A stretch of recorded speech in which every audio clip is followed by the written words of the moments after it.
I will be here when it is time for us to meet again.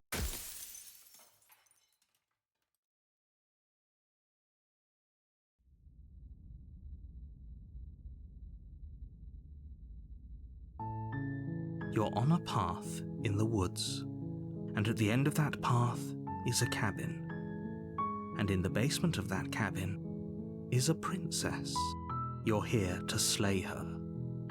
If you don't, it will be the end of the world.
I'm talking about the end of everything as we know it.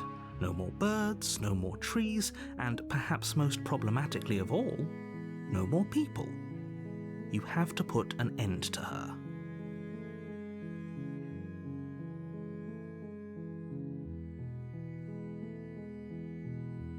Don't linger on the specifics. You have a job to do here. Just get in there and do what needs to be done. We're all counting on you. Look, you're already on the path that leads to the cabin. Why would you be here if it weren't to complete a very important task? You've made it this far, you might as well reach the end of your journey.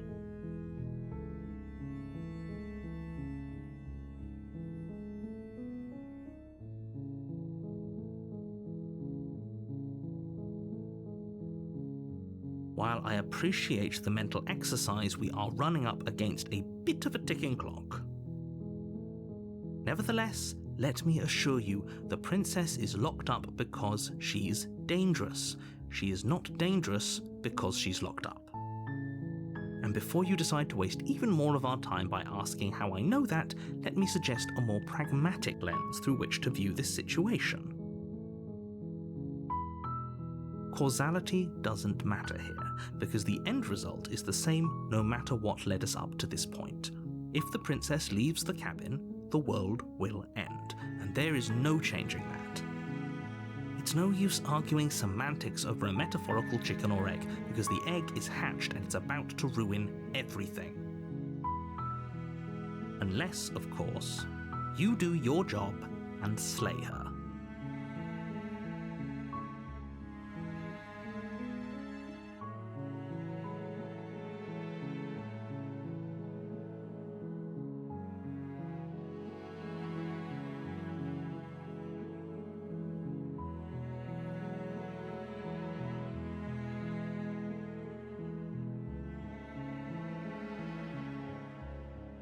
Does it? Are you a monarchist? Is slaying a princess that much worse than slaying a fisherman or a miller or a seamstress? If anything, slaying a princess is much better than slaying a seamstress.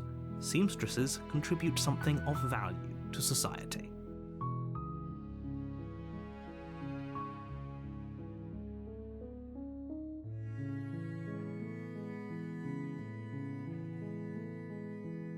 Oh, if only that were the case, but I don't make the rules. I have to say I'm surprised at your reluctance thus far, but unfortunately for the both of us, you're the only one who can pull this off.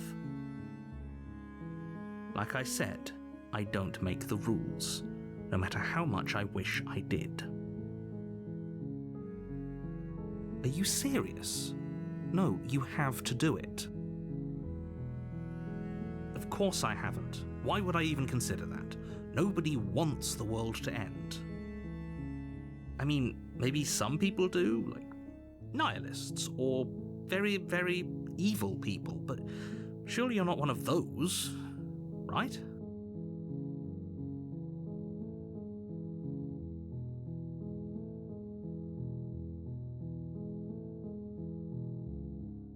Yes, but you'll have to slay her before you get it.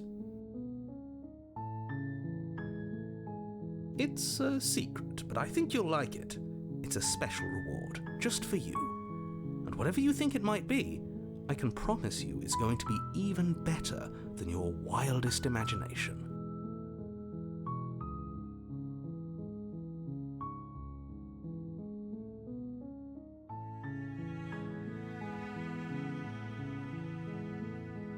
Then I guess we'll just have to see what happens. But a word of warning.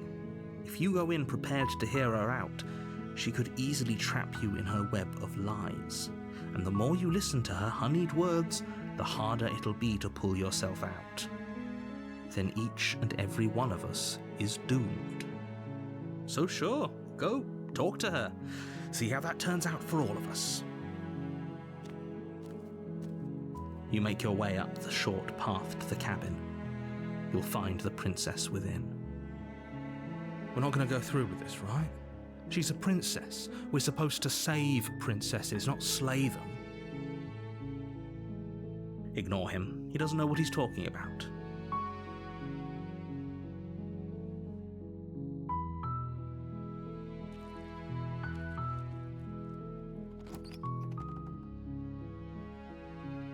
The interior of the cabin is almost entirely bare. The air is stale and musty, and the floor and walls are painted in a fine layer of dust.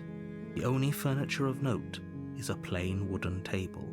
Perched on that table is a pristine blade. The blade is your implement. You'll need it if you want to do this right. You take the blade from the table. It'd be rather difficult to slay the princess and save the world without it.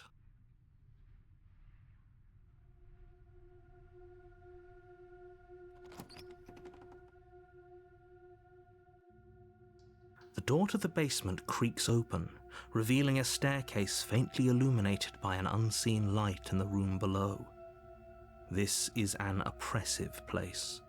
The air feels heavy and damp, a hint of rot filtering from the ancient wood. If the princess really lives here, slaying her is probably doing her a favor. Her voice carries up the stairs. Who's there? She sounds dangerous. It's almost as if she's the one in charge down here. Don't let it fool you. It's all part of the manipulation.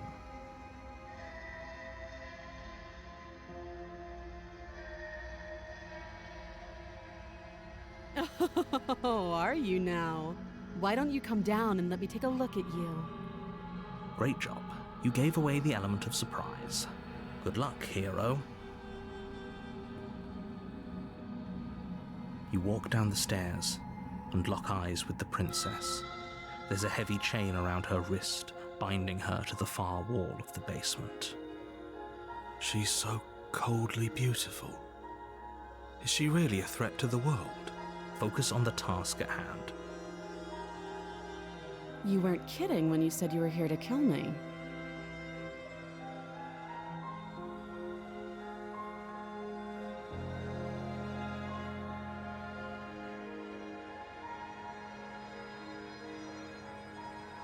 You step forward, your grip on the blade tightening as you steel your resolve. Oh? No talking then? Fine. What even makes you think you can kill me? I'm probably chained up in this basement for a reason, right? And if that knife is the only weapon you have, you'll have to get close enough to use it. So, you should just drop it. Best not to risk finding out what I can do. She's unarmed. If you hesitate now, it'll be too late. End this. You lunge forward without a moment's hesitation. You feel flesh easily give way and look down to see your blade already sinking deep into her heart. Oh. This is it, isn't it? I'm almost embarrassed. I should have seen that coming. But I have to wonder, do you actually believe this was enough to kill me? It's like she's convinced she can't die. Yes, even as she lays there dying, she entirely believes herself to be alive and well. But it's over, isn't it? She stopped breathing moments ago, that arrogant look still plastered on her face. But is it over? Really over? Yes, exactly. It's over. With your work done, you make your way back up the stairs, closing the door to the basement behind you. Why do I feel like we've done something terrible? You did kill someone. Greater good or not, something would be very wrong with you if you didn't feel at least a little bad. But it was for the greater good. One of these days that will sink in and help ease your guilty conscience. But that day isn't today. Let's just get out of here.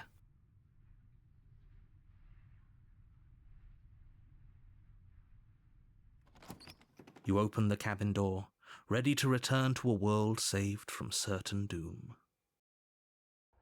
Only, a world saved from certain doom isn't what you find. Instead, what you find is nothing at all. Where a lush forest stood mere minutes ago, the only thing in front of you now is the vast emptiness of some place far away. What happened? Everyone is fine. It's just that you and the cabin are now far away from them. Don't worry. You'll be safe here. This is good. Everyone is happy. You'll be happy.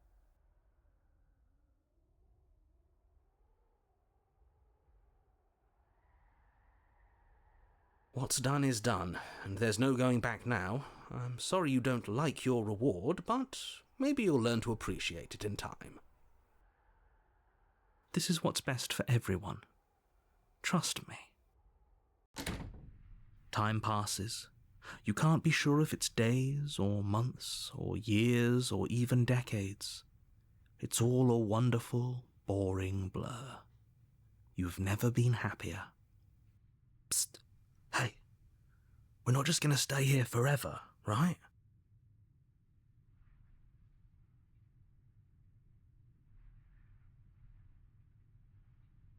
Are we really happy? Or is he just telling us that we are?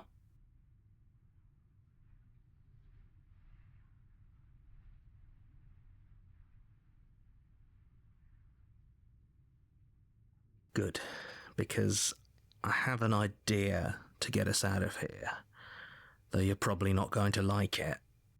The blade. We can use the blade to get out of this.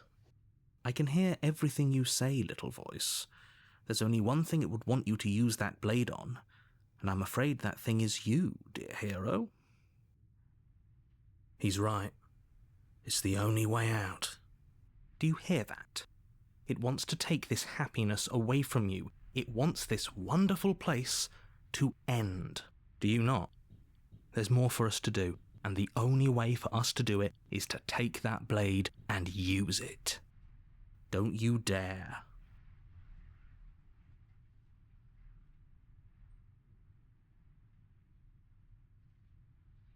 How astute. You are absolutely correct. Using the blade to kill yourself would kill you, and you shouldn't do it. In a sense, we'd die, but looking at things from another angle, are we even really alive anymore? This place, it's nothing. It's absolutely nothing. It's just the same thing, constantly, forever. I know this is out there, but trust me, I know using the blade will work. That little voice didn't want you to slay the princess. It didn't want you to be happy.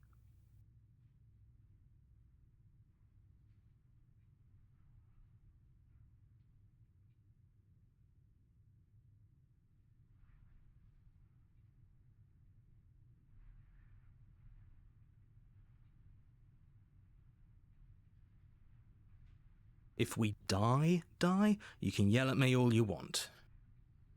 I made this happy little place for you. Is this not a good enough reward for saving the world? An eternity of bliss? You ingrate? Fine. Whatever. For the first time since time stopped meaning anything, you throw open the door to the basement and walk down the stairs. The princess's body is dust and bones, though the blade you used to slay her is still as pristine as the day you first held it. You pick up the blade, you stab yourself, and you die. The end. Nice knowing you.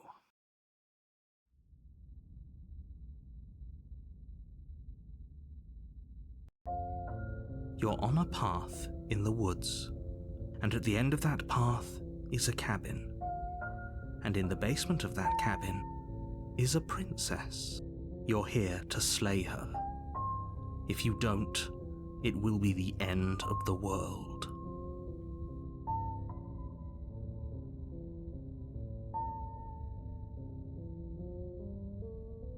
My tricks? What on earth are you talking about? We've just met for the first time. If he doesn't remember what happened, then maybe it's best to keep it that way. That's fine. It wasn't very hard to kill her last time. We'll just do it again.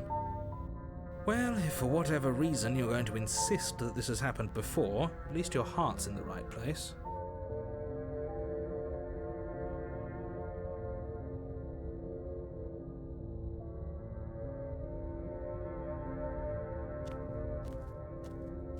A warning before you go any further. She will lie, she will cheat, and she will do everything in her power to stop you from slaying her. Don't believe a word she says. She won't be a problem.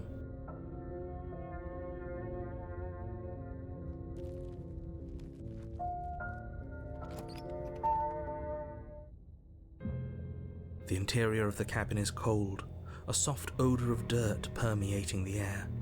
Cobwebs flutter in the corners. You can hear wind whistling outside, banging the shutters against the windows. The only furniture of note is an elegant antique table with a pristine blade perched on the edge. The blade is your implement. You'll need it if you want to do this right.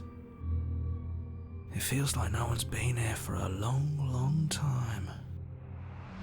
Like I've been saying, she's dead. We killed her already. That's because there isn't a mirror. There's a table, the blade sitting on the table, and the door to the basement. There's nothing else in here. There's definitely a mirror. There isn't. Who cares if there's a mirror? Let's just go into the basement and find her body so we can be done with this.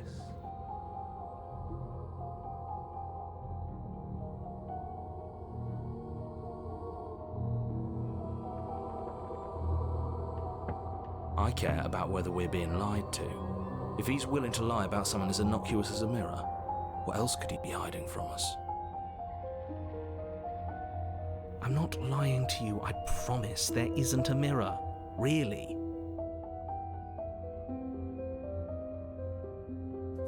You take the blade from the table.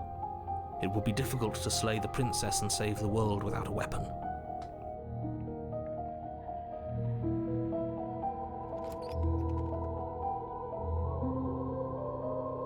The door to the basement groans open, revealing an old banister and a creaky wooden stairwell. Everything is coated in a thick layer of dust, and you can feel it settle into your lungs as you breathe in the stale air. The very building itself feels dead. If the princess lives here, slaying her would probably be doing her a favor. The room below is silent. Nobody's here. Naturally. As much as I appreciate the optimism, you shouldn't be so sure. I guess we'll just have to go down and see.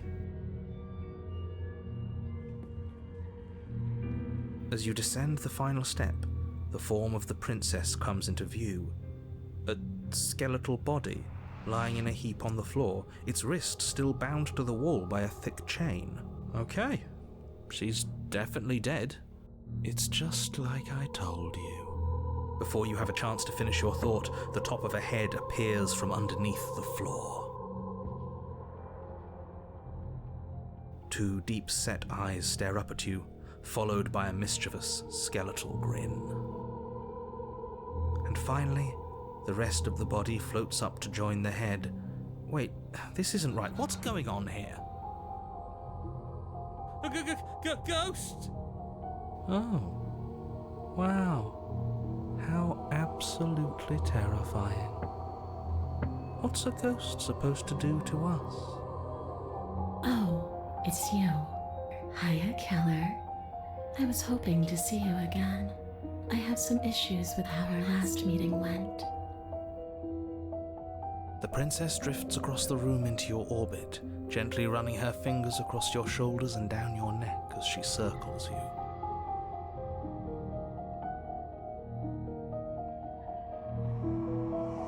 Her touch is cold and ethereal, formless yet real enough that her icy fingertips send shivers dancing across your skin. So she has a body, and she's right there. That means we could kill her again, if we wanted to.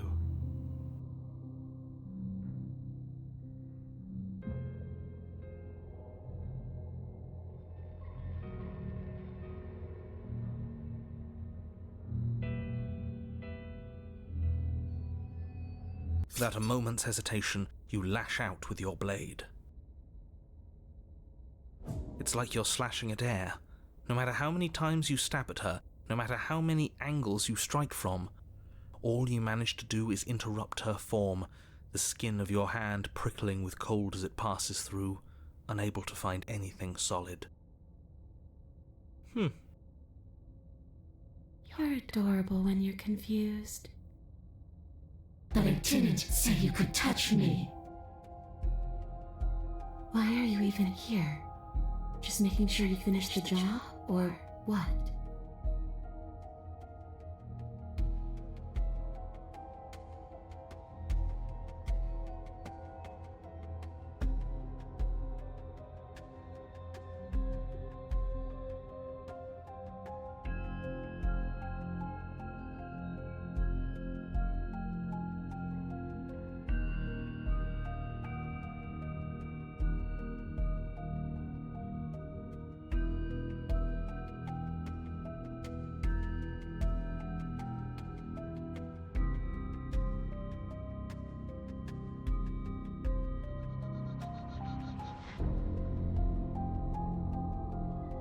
And if I knew you were going to murder me without even knowing who I was, I wouldn't have given you the chance. We all make mistakes.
You don't look dead, killer. The princess grabs your wrist, a sudden shock of cold flowing all the way up your arm, her eyes still fixed on yours as you try to squirm out of her grip. And you don't feel dead either. She lets go and pulls away. Your fingertips tingle painfully as the chill subsides. I'm less interested in why you are, or how you are, and a lot more interested in what you are.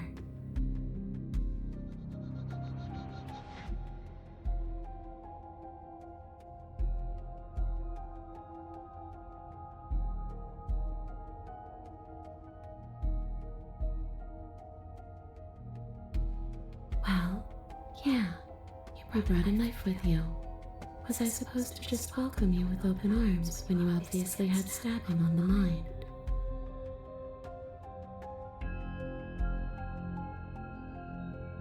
It could have, but it wasn't. You can't blame me for threatening a would-be knife-wielding murderer, especially when that would-be knife-wielding murderer became an actual knife-wielding murderer.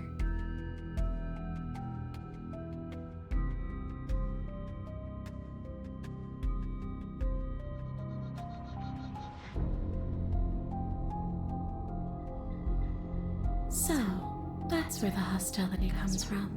I don't know where you got that idea.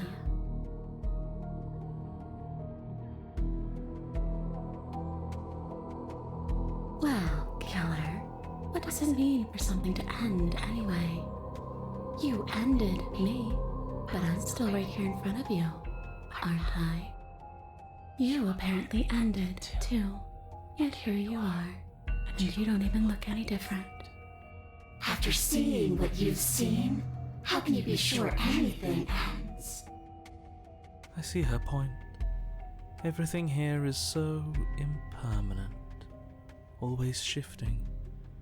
The end of one thing just leads to the start of another.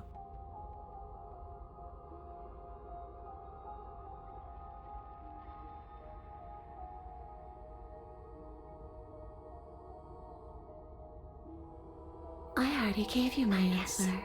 All I want to do is leave. All I want to do is stop feeling trapped. I couldn't give a damn about the world. I can't even remember what it's like. I think that's all the answer we're gonna get out of her.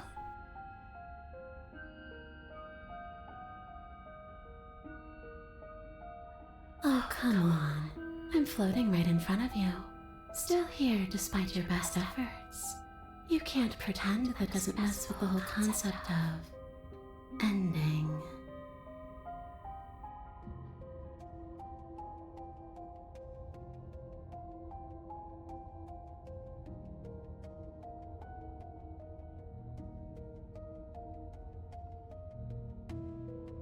A boring question with an easy answer. Nothing. She's dead. Dead things can't hurt us. That's for me to know, and for you to wonder about. Maybe I can't do anything to you. See? Or maybe I can rip your heart out. Who's to say, really? I don't like the uncertainty here. I don't know what to do or who to trust.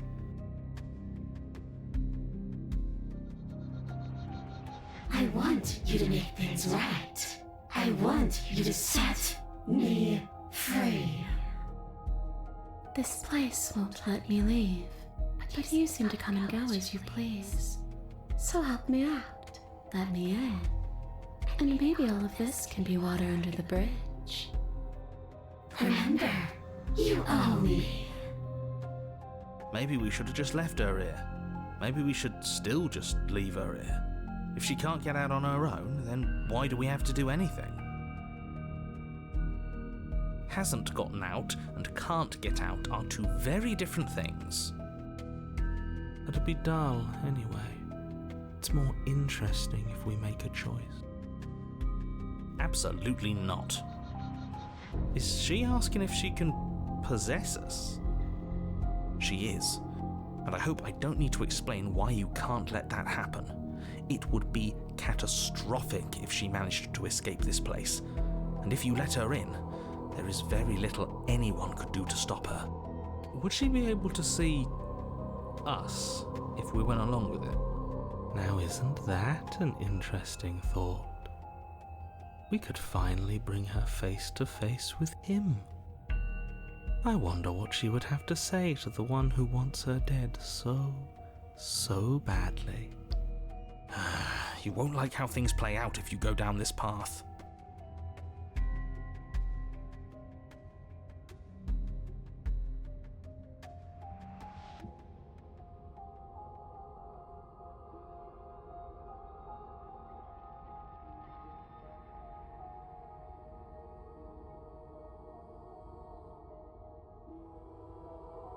Try it. See what happens. Don't like how she said that. It sounds dangerous. Is anything dangerous if we can never really die? Look, you and the princess clearly have a history, and that history clearly involves death. But aside from some horrifying implications, I don't care what's already happened between the two of you. And you don't know that you can never really die. Maybe you could only come back once. And even then, there are fates that come close to death in their terror. What a strange thing to say. Isn't the turn of phrase, fates worse than death? There are no fates worse than the finality of death. Anyone who says otherwise is a fool.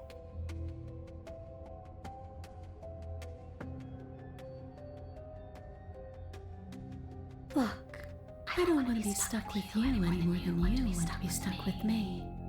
You're my murderer. All I see when I look into your eyes is the thing that ran at me with the point of a blade aimed for my heart. So, you're not exactly my first choice, but you're also my only choice. It sounds to me like she'd be a lovely roommate.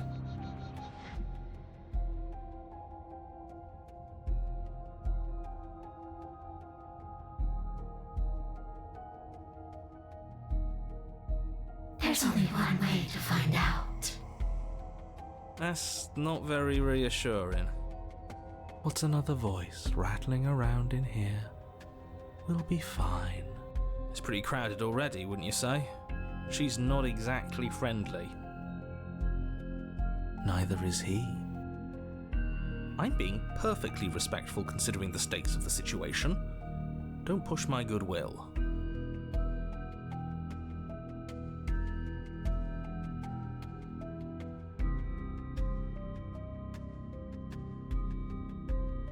The princess swims through the air in front of you, pausing for a brief moment as her dark-rimmed eyes stare deeply into yours. There's a hunger in her gaze. Thanks for the body, killer. What are you doing? Don't just let her in. How many times do I have to tell you? See you soon. She rushes forward and then she's gone. A sharp chill spreads across your body. It starts in your chest, a freezing numbness flowing out from your heart, all the way down your limbs, your mind growing cloudy and confused as it settles over your very soul. I'm not sure I like this. Can we get a do-over?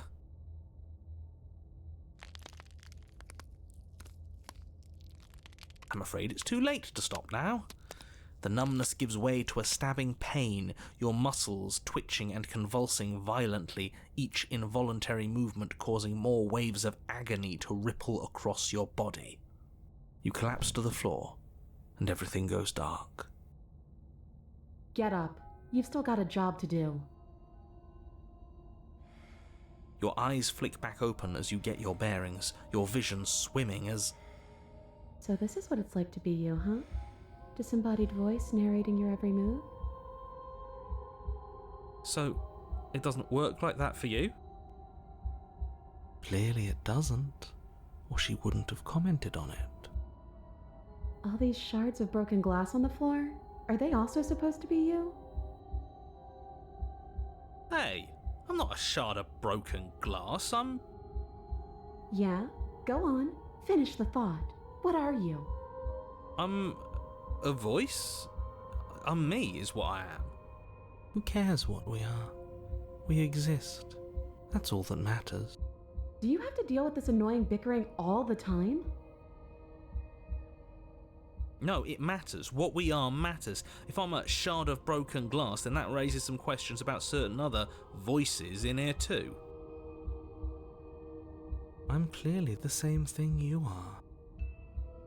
Hopefully they'll all go away once we leave this place. I don't know how you can tolerate all of this noise. No, I'm not talking about you. I'm talking about him. You don't need to know what I am. You just need to know that I'm different from you. More important. So you're the one who pulled the strings and made me dead. I can tell you don't belong here. You're barely even there, like the shape of something left behind. You're more of a memory than a person. That's rude. You're kind of like me, actually. I'm just going to ignore her. You push yourself off the ground. The princess is nowhere to be seen. Obviously, she's nowhere to be seen. Because I'm in here with all of you. Everybody knows that. I'm setting the stage.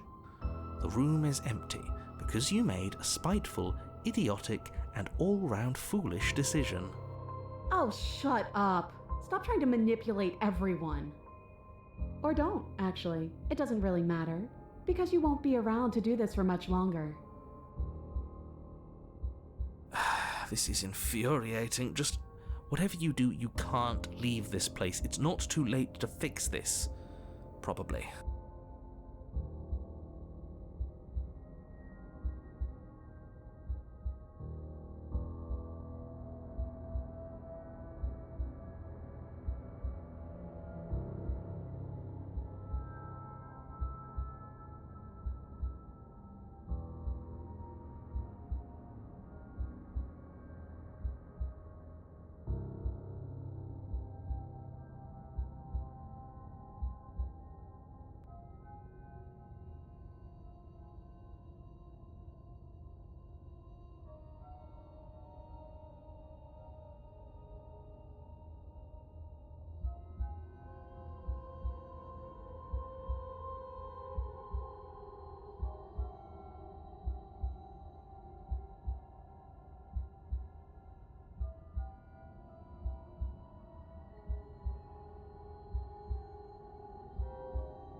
Then don't think.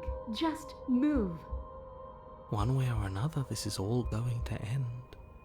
Wouldn't it be nice if he ends with it? I guess we'll just have to see what happens when we leave. But if I'm stuck in here, I'll be making some renovations. It's too crowded.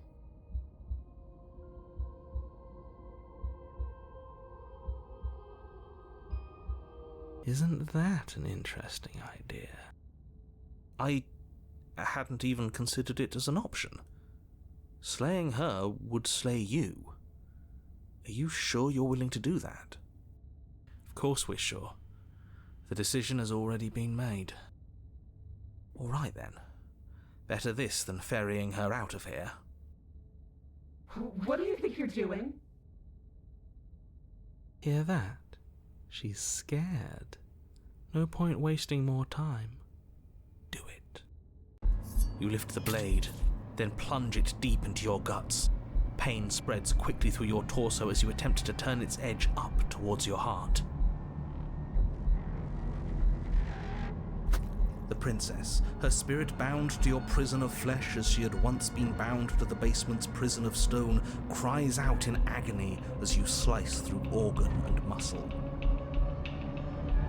No! Your skin roils and bucks as she violently pushes against it from the inside. Bits of her seep through, white and glowing with ethereal light, but still the walls of your prison hold. Who do you think you are, trying to take me out with you? Well, I'll show you. I can do worse than that little knife. It's not you taking me out. It's me taking you out. I'll tear this body to shreds. Wouldn't that be interesting? I'd like to see you try, but I think this is the end for all of us. I said I'm leaving, you cold little freak.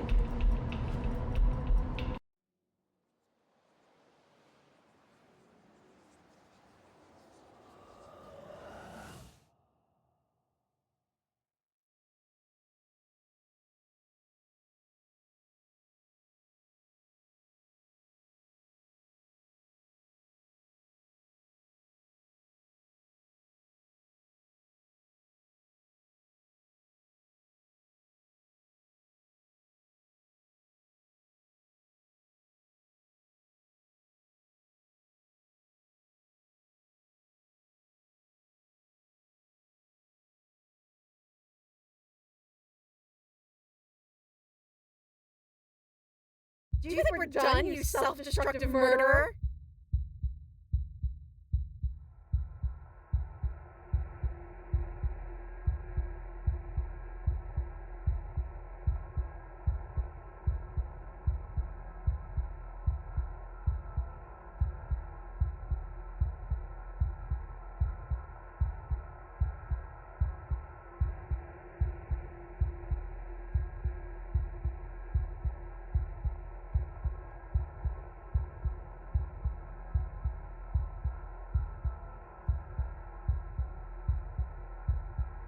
Oh, you're here. Great. Maybe you'll finally get to feel what it's like to be me. And yeah, that's you, or what's left of you. What an ugly sight. I'm willing to pretend that you didn't just stab yourself to spite me, but don't think I've forgotten a thing. This is an alliance of convenience.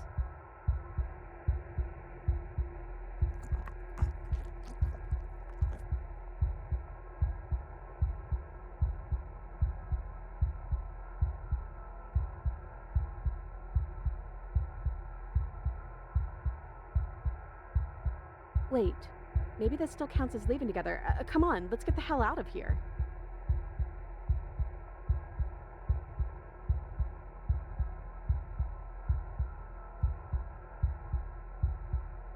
What about it? It's dying and filled with the worst parts of you. Let's just go.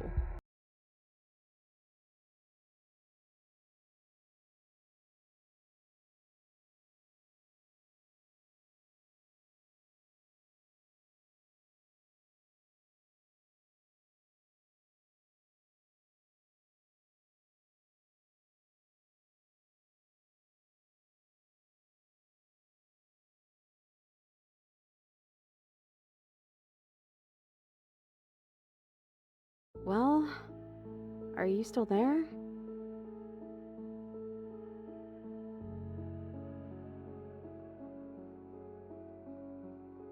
Well, I guess you're paying the price for it, aren't you? Let's just call it even for now. Like I said, we have an alliance of convenience right now. I wouldn't poke too hard at the edges of that.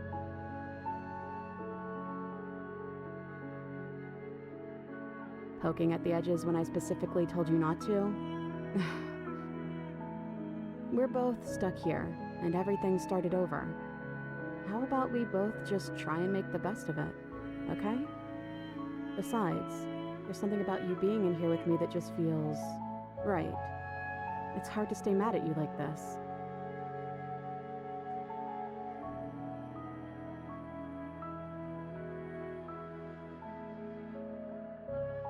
You really want me to be mad at you, don't you? Too bad, I guess. For both of us.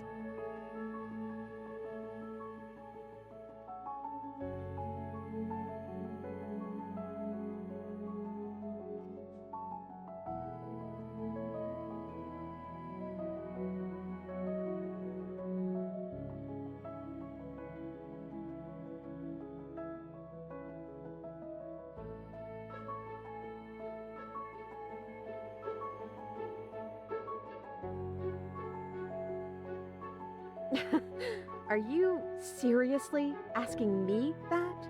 I've been stuck here for as long as you've known me. I don't think the two of us would be here right now if I knew how to leave.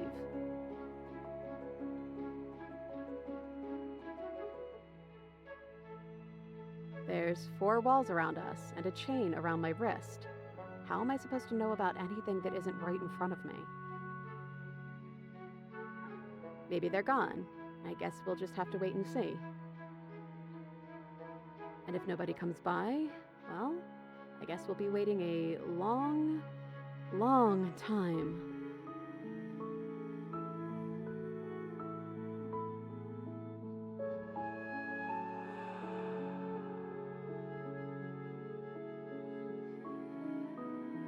Huh, I don't know.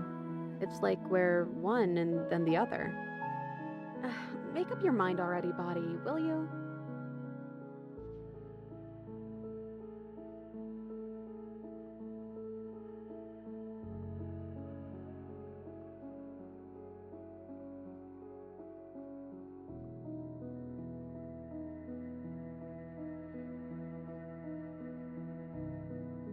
You have any better ideas? You already said that.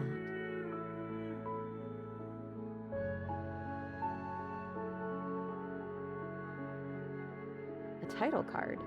What on earth are you talking about?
Some hero you turned out to be.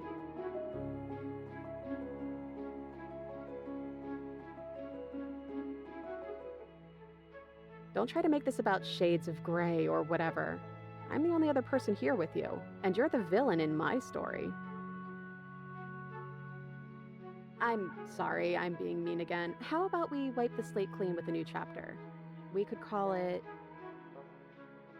Chapter 3, The Princess and the Dragon.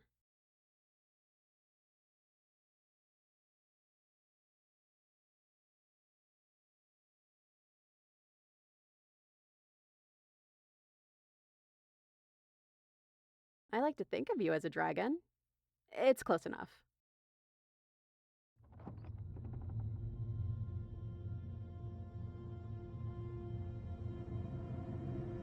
I think that's you.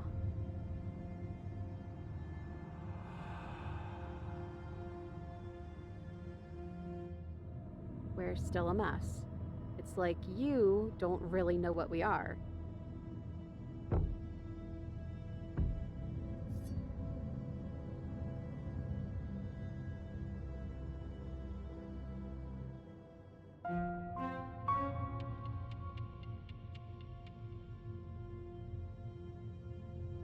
So, you took the knife.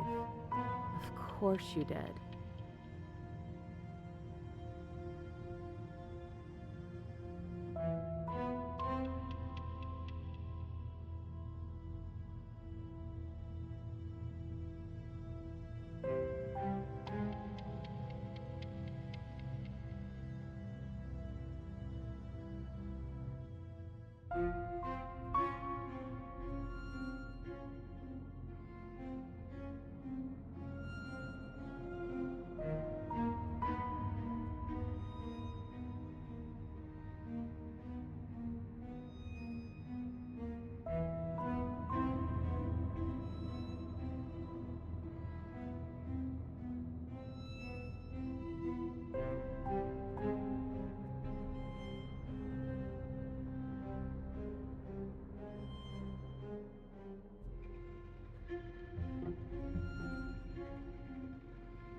I'm the one in control here. You don't get to put words in my mouth, especially not words like those. We're stuck together. You'd better get used to that idea.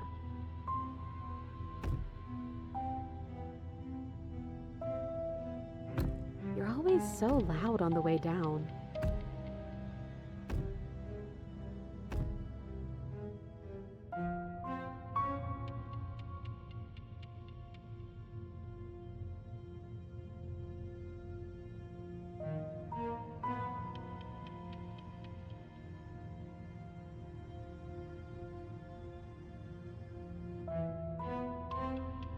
The dragon, obviously.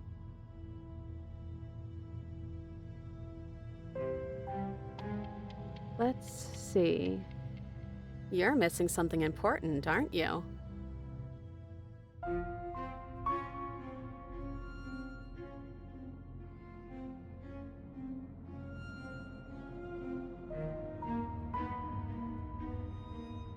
I know, because I have it right here.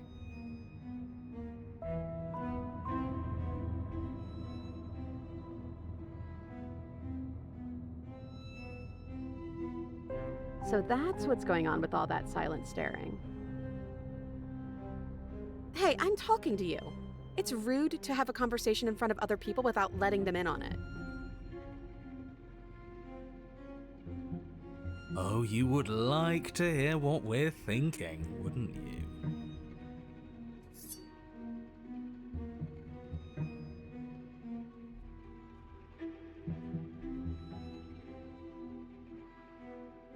But I think we hold the power right now. But she knows about the Decider being gone. That would be a weird bluff to come up with if it weren't true. Look, I love that you're trying to contribute, but I think we need to take a little sidebar. But I don't want to do it. I'm so sorry. This will just be a moment.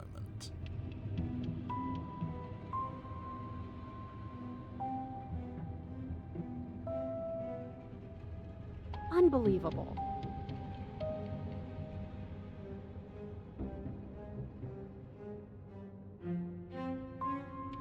Believe me, I can be assertive.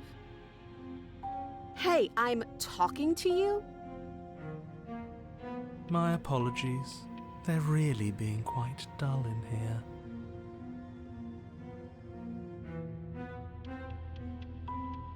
I think they want to kill you. At least the new one does. He's very, very passionate about it. Well, he can try if he wants, but I'm not so sure you all have it in you. Not without your missing piece.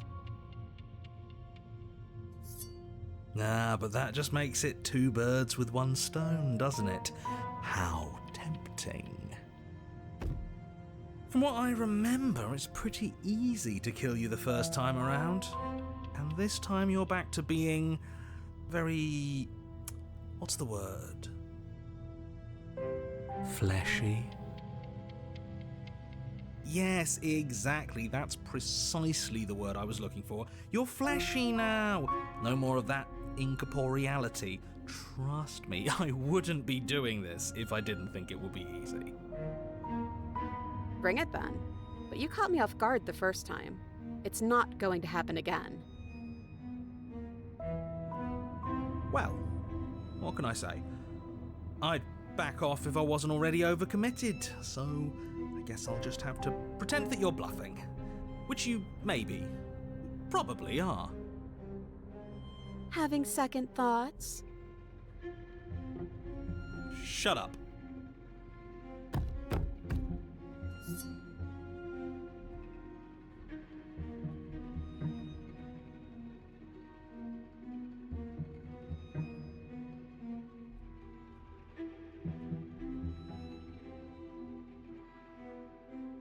Before anything happens, I just wanted to let you all know that we are not all on board with this. Now, we voted. It was not a majority decision. But we did have a plurality. He shouldn't count.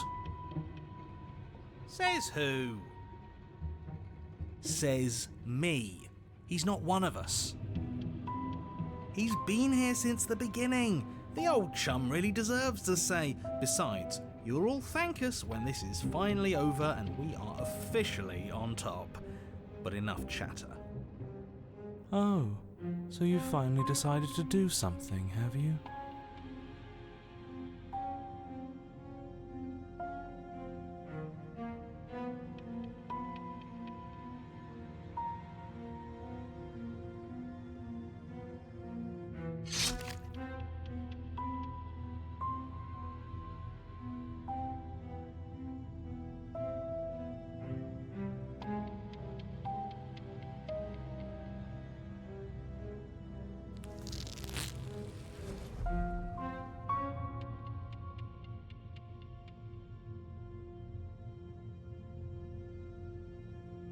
You can feel bone crack as her fist collides with your jaw, and then a thud as you tumble across the room.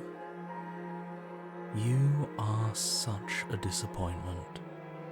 I'd like to see you do better. The princess rips the blade from her chest and, fury in her eyes, cuts herself loose from her bindings.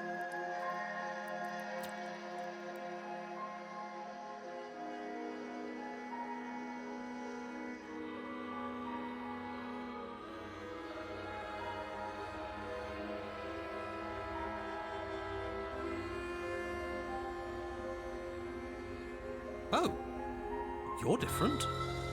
You're back, just as I intended. I was never cut out for leadership, really. The princess's hand trembles as she charges at you, but charge she does. I'm not sure kill me counts as good leadership. It's certainly decisive. I just love that about this guy. Much better than the choices I would make. Oh, wow. You actually managed to say something I agreed with. As she closes the distance, she raises the blade to strike and kills us. Lets it fall to her side. She doesn't make eye contact as she speaks. I almost killed you there. And then she looks up at you with fierceness in her gaze. This had better not be a trick. And you're not getting this back. She turns her back on you and hurls the blade through the basement window, never to be seen again. No, no, no, no, no! You need the blade to deal with her. Then I guess we won't be doing your dirty work. Yeah. You have no idea how good it felt to get rid of that thing.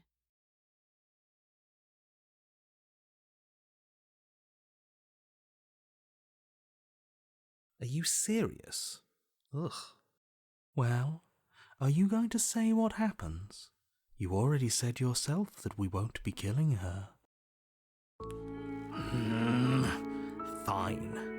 You take her remaining hand in yours. Yeah? And what does it feel like? Is it nice? Why do you want to know? You can tell a lot of things about someone from their handshake. I want to know more about the person we decided unanimously to throw our lot in with. Ugh, whatever.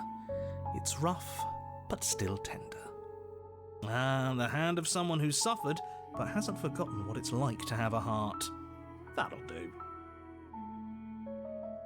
Come on, let's get out of here. Hand in hand, you and the princess leave the basement together. Welcome back, by the way. Yes, we all missed you so very much. I missed you the most. You weren't even here until he was gone. Whatever, it doesn't matter. If you step through that door, you're damning every single person alive. You do realise that, yes? Who cares? In case you hadn't noticed, I lost a hand down there. Would you mind?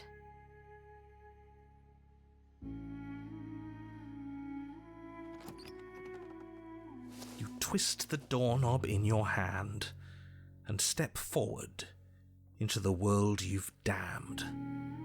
You and the princess fall to the ground, exhausted. I hope this all comes back to bite you, do you hear? I hope you're forced to feel the weight of all the regret there's ever been.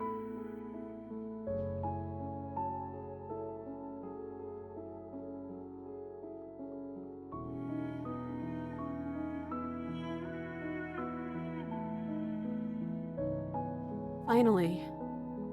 This is nice. This is so nice. But it's also cold.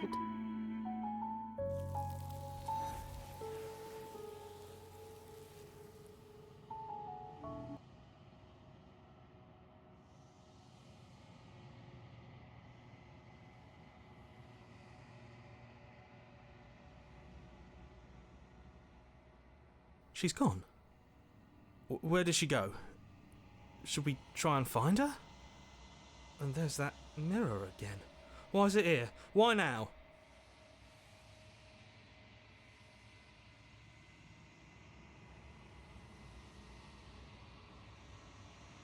But it feels so bad. Like looking into it right now is going to be the end of everything. If they think it's bad, I'm with them. You don't need to comfort them.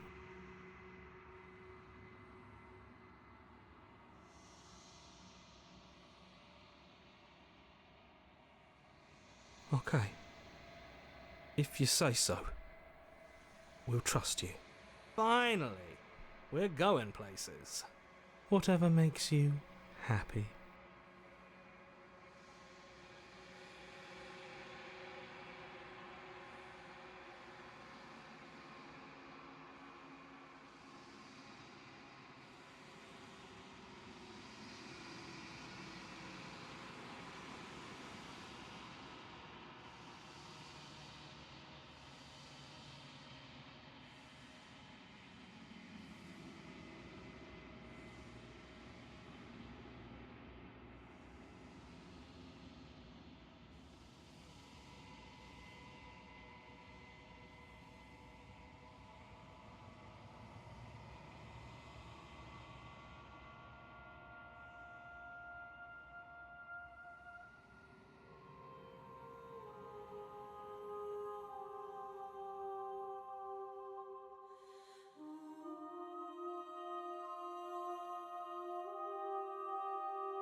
There's a world beyond the endless walls of the long quiet. We're supposed to be there. Do you know what we'll find out there?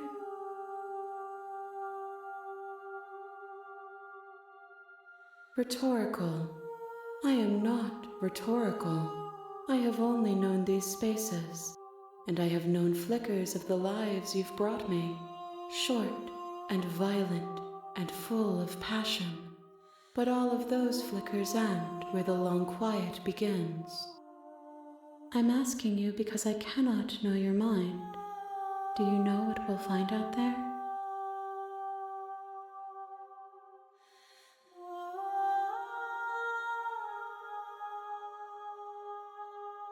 There is a warmth and sadness in me at the thought of people. Fresh tears on a winter's day. They are not like us. They do not last.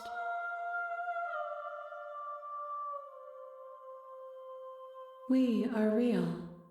Nothing is an idea that dwells in the absence of something.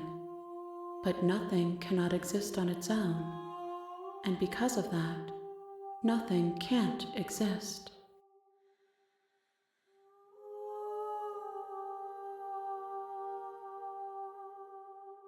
If I did, I would already be awake.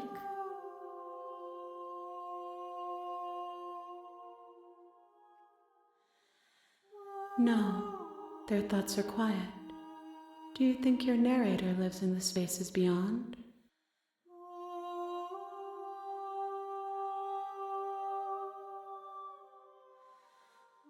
Do not look to one who fears me for your truth. The only answers worth knowing are those we can find within ourselves. This one is perspectives bleeding into one. You know her better than you know yourself. She will make for an empathetic heart. Do not mourn her, for you would not mourn yourself.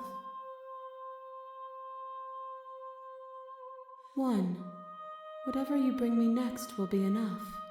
And then gravity will pull the others back to me. I will be singular, a final multitude.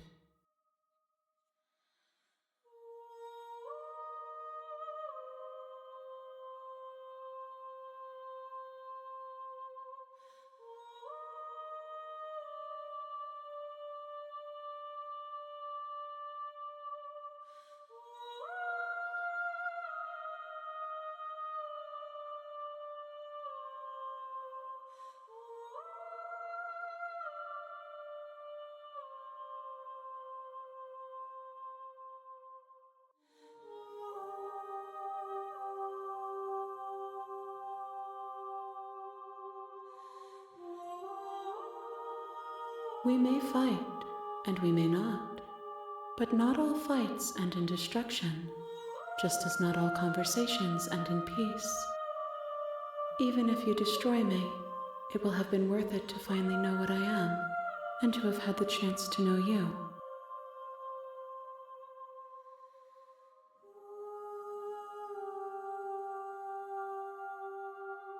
These gifts are a conversation, and each one shows me the contours of your heart.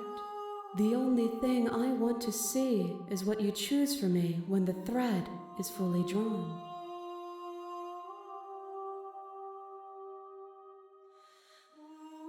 The next time I see you, each of us will finally know what we are. I will be here, waiting for you.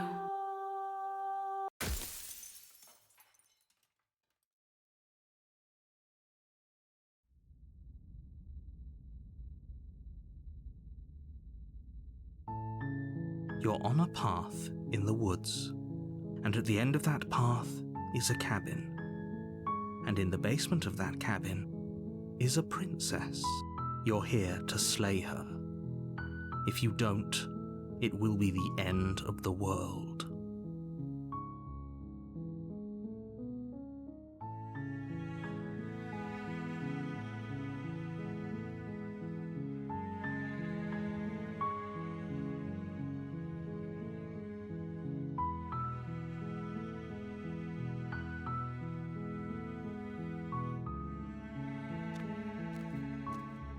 You make your way up the short path to the cabin. You'll find the princess within. We're not going to go through with this, right? She's a princess. We're supposed to save princesses, not slay them. Ignore him. He doesn't know what he's talking about.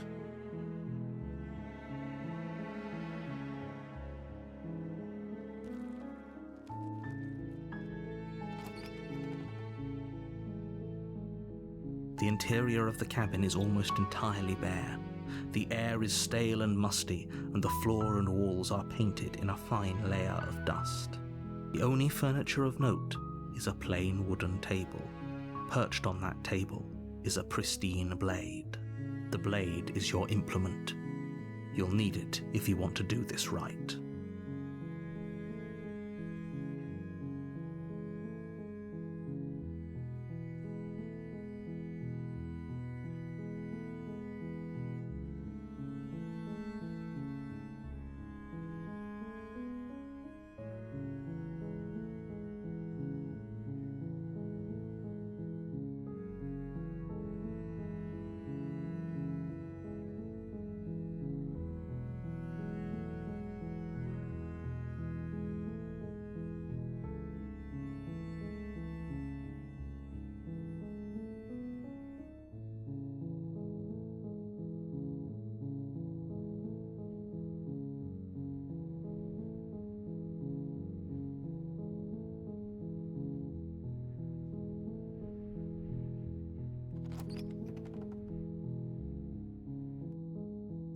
The door to the basement creaks open, revealing a staircase faintly illuminated by an unseen light in the room below.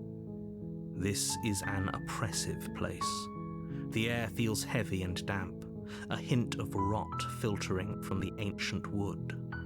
If the princess really lives here, slaying her is probably doing her a favor. Her voice softly carries up the stairs. Hello? Is someone there? It's hypnotizing. It's the kind of voice you only have to hear once to remember it for the rest of your life. Don't let it fool you. It's all part of the manipulation. You're playing a dangerous game by coming here unarmed.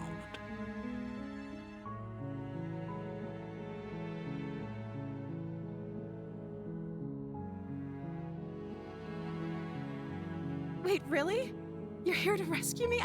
I was starting to think I'd be stuck down here forever. I see. You're trying to get her to lower her guard. It's a gamble, but it might work. Come downstairs. I want to see the face of my rescuer.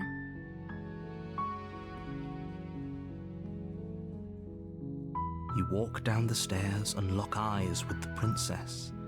There's a heavy chain around her wrist, binding her to the far wall of the basement.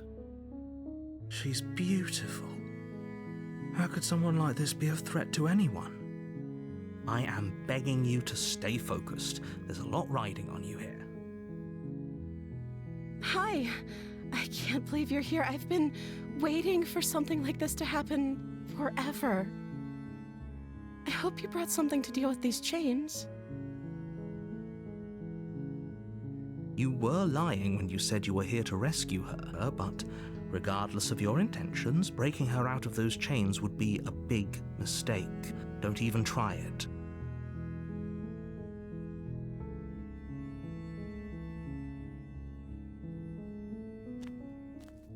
You're only making this more difficult. Thank you. Thank you. You're making a huge mistake. No, you're doing the right thing. You walk up to the chains binding the princess to the wall and give them a tug. They're large and heavy, far too solid for you to even imagine trying to break them apart. I'm guessing you don't have the key? Maybe it's somewhere upstairs. Doubtful. Whoever locked the princess away down here intended for her to never see the light of day. They wouldn't have just left the key to her chains somewhere in the cabin.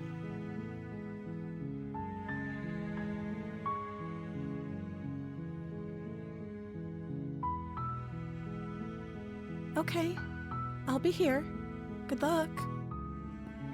You attempt to make your way out of the basement, but the door at the top of the stairs slams shut. You hear the click of a lock sliding into place. Is someone else here?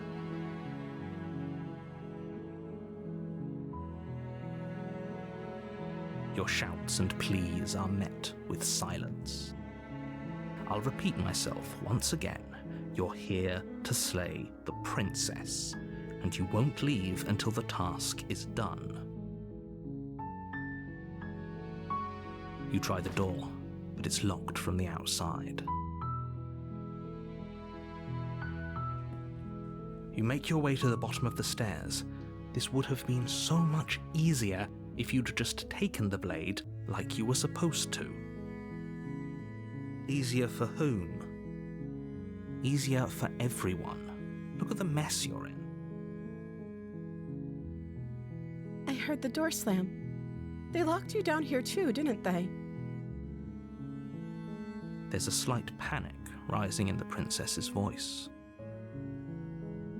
If I could just get out of these chains, I know we could force our way out of here together. She barely hesitates before raising her arm to her mouth, her teeth tearing through her limb with the determination of a trapped wolf. As she rips her flesh from her bone, a sound comes from behind you, the clang of bouncing metal. It's the blade from upstairs. You're not sure how it made its way down here, but if there's a time to strike, it's now. Or we could use it to free her. You won't like what happens if you do that.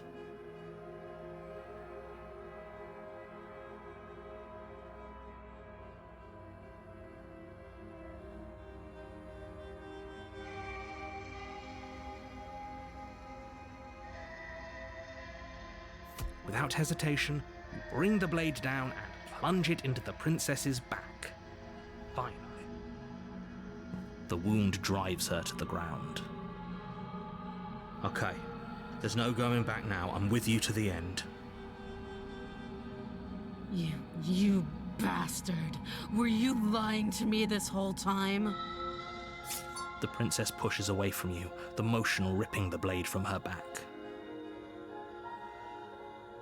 Wounded, but still alive, she crouches on all fours in the corner of the room and meets your eyes with the ferocity of a cornered predator. You've made a terrible enemy, and there's nothing in the world that can possibly save you from me. I thought we had the upper hand, but it's as if she's barely even threatened by us. It's an act. She's wounded and unarmed. There's nothing she can do to hurt you. I'm not so sure. Don't waver now. As you ready your blade to deliver a lethal blow, she lunges at your legs with the same animal ferocity she used to tear at her arm. Your blade cuts into her again and again as you're tackled to the ground, your body racked with pain as she rips into you with tooth and claw. Forget about trying to rescue her. This is about survival now. Give her everything you've got.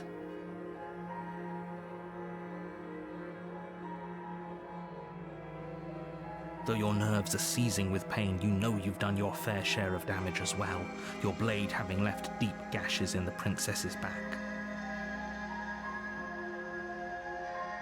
You seize a moment of hesitation to throw her off of you and shakily push yourself back to your knees. We can still turn this around.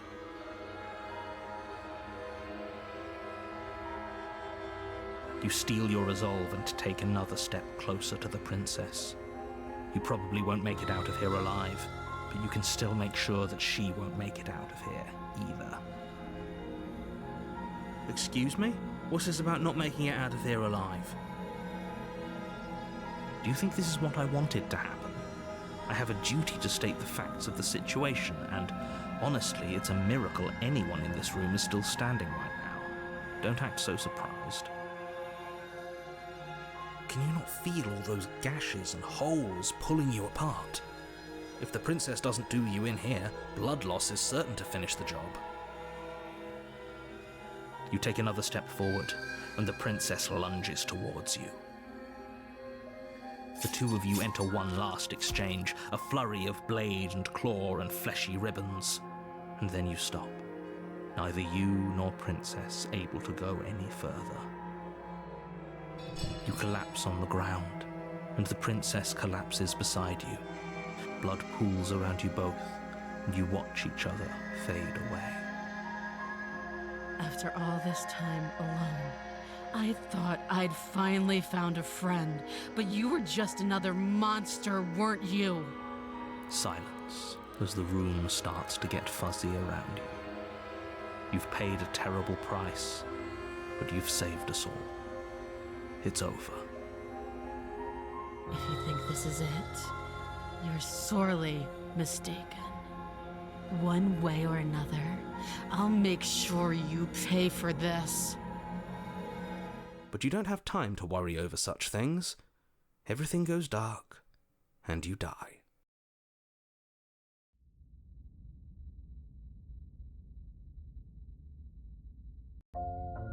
You're on a path in the woods, and at the end of that path is a cabin. And in the basement of that cabin is a princess. You're here to slay her. If you don't, it will be the end of the world.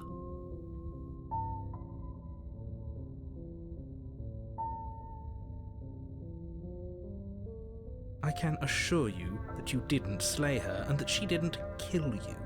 People don't just spring back to life after dying, and the two of us are meeting for the very first time. If he doesn't remember what happened, then maybe it's best to keep it that way.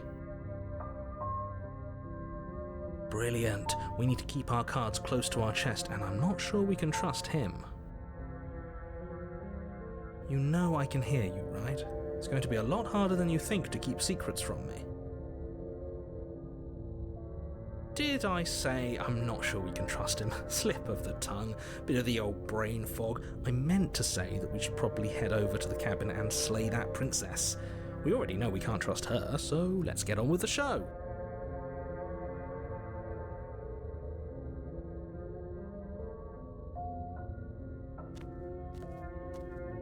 A warning before you go any further.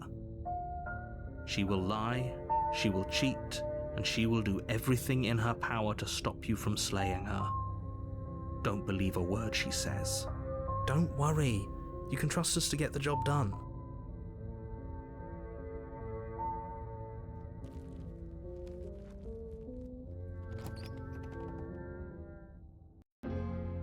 The interior of the cabin is a mess of twisted roots. The walls a chaotic weave of knotted wood that, almost as if by accident, just happened to resemble a room. The floor is damp and earthy, and the only furniture of note is a slab of mud in the shape of a shelf, with a pristine blade perched on its edge. The blade is your implement. You'll need it if you want to do this right.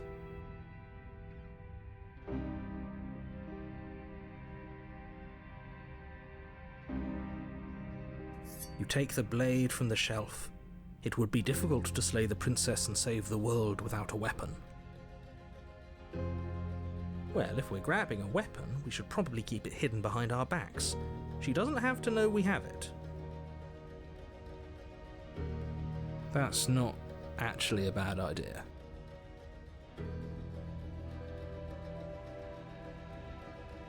You walk up to the wall next to the basement door. It's a wall. There isn't much to see here. What are you talking about? This isn't a wall. It's a mirror. Or at least it'll be a mirror once we wipe off that layer of grime.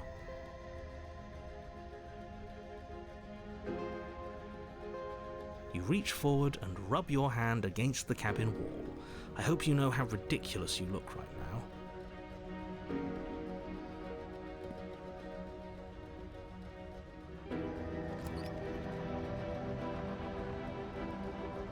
The door to the basement creaks open, revealing a staircase dug into the muddy earth below.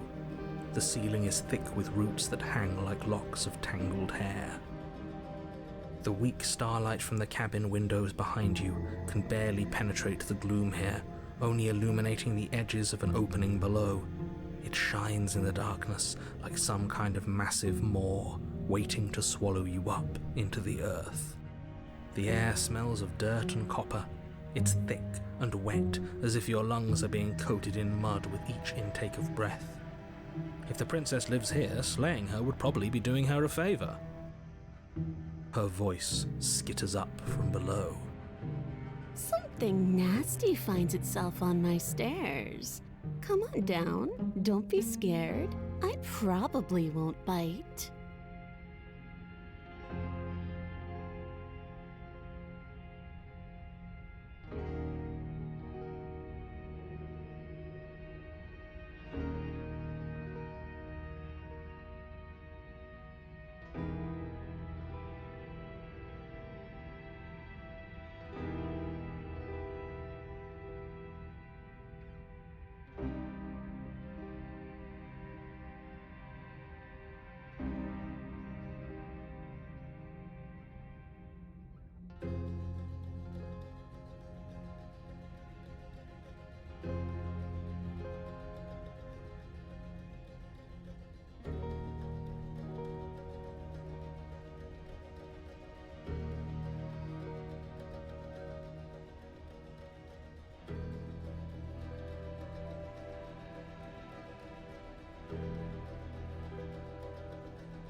But you are.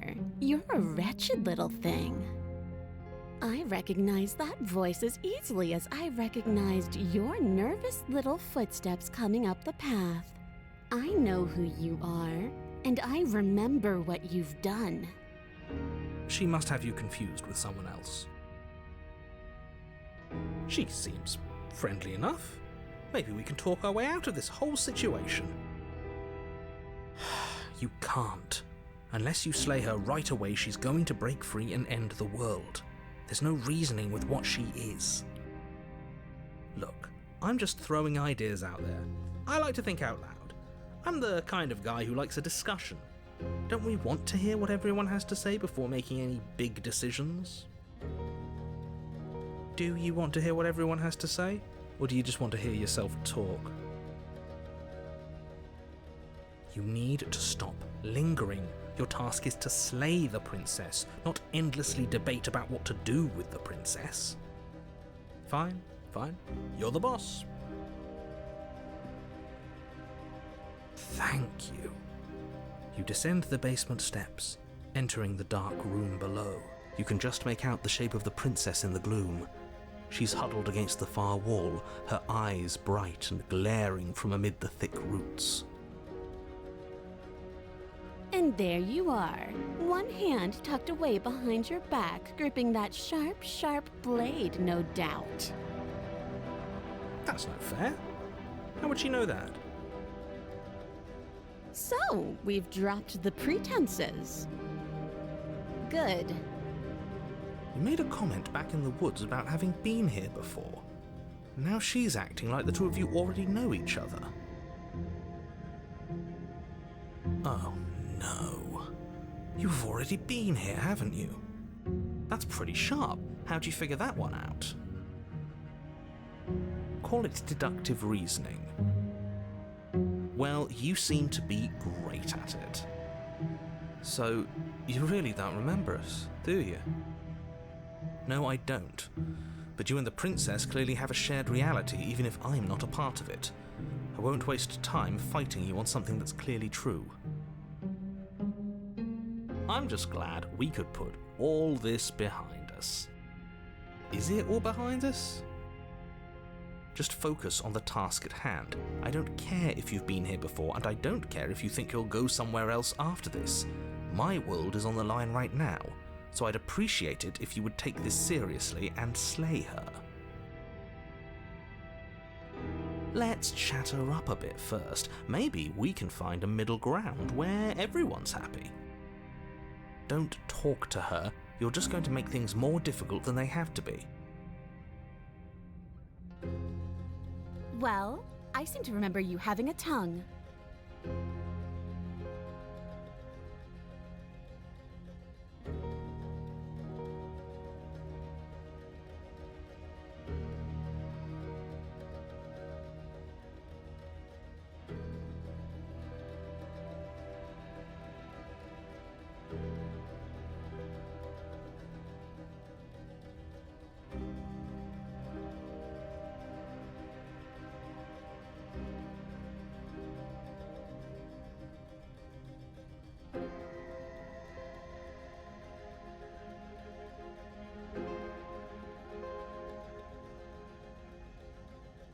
Things did get out of hand, didn't they?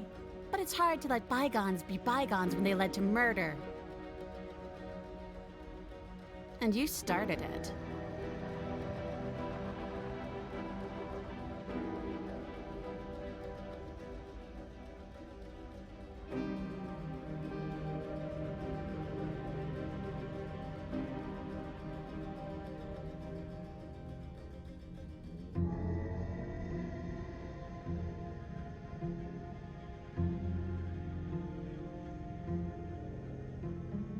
Oh, smart. Let's apologize, get us back on the right foot. The only mistake I ever made was thinking you would help me. And I'm not going to make the same mistake twice. Well, that leaves us at a stalemate. But unfortunately, I need you if I'm ever going to leave this place.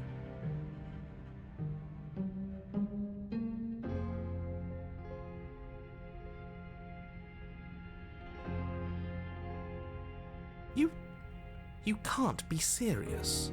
Now, hold on. We should put this to a vote. The blade is one of our most valuable assets. We can't just give it to her. What if she uses it to kill us? I vote no. As do I.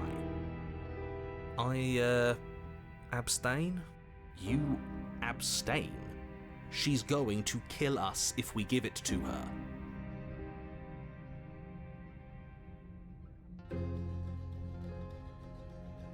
You're going to get everyone killed. You know that, right? But of course you do. You toss the blade at the princess's feet. She eyes it with suspicion before kneeling down to pick it up. I wouldn't have done that. Why did you?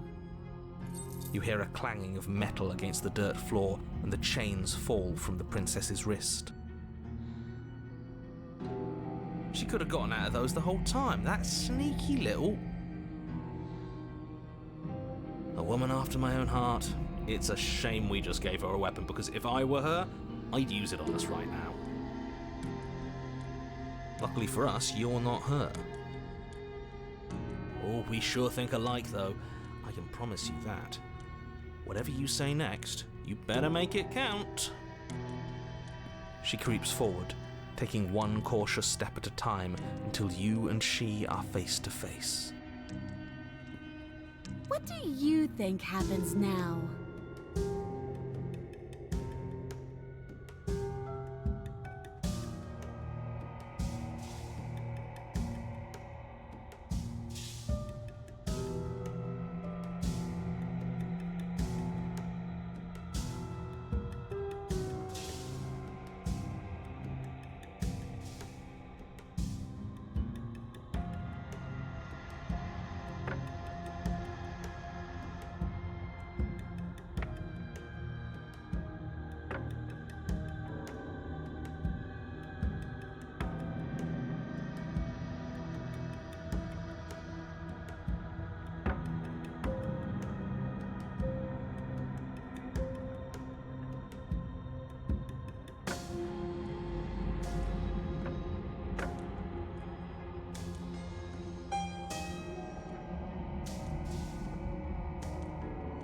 Her shoulders tense and her eyes dart away. This is another trick. You're trying to sow doubt, but it's not going to work on me. And then she buries the blade in your heart. What? No, come on, that's not right. I told you this is what she was going to do. Glee dances across her face as you fall to the ground.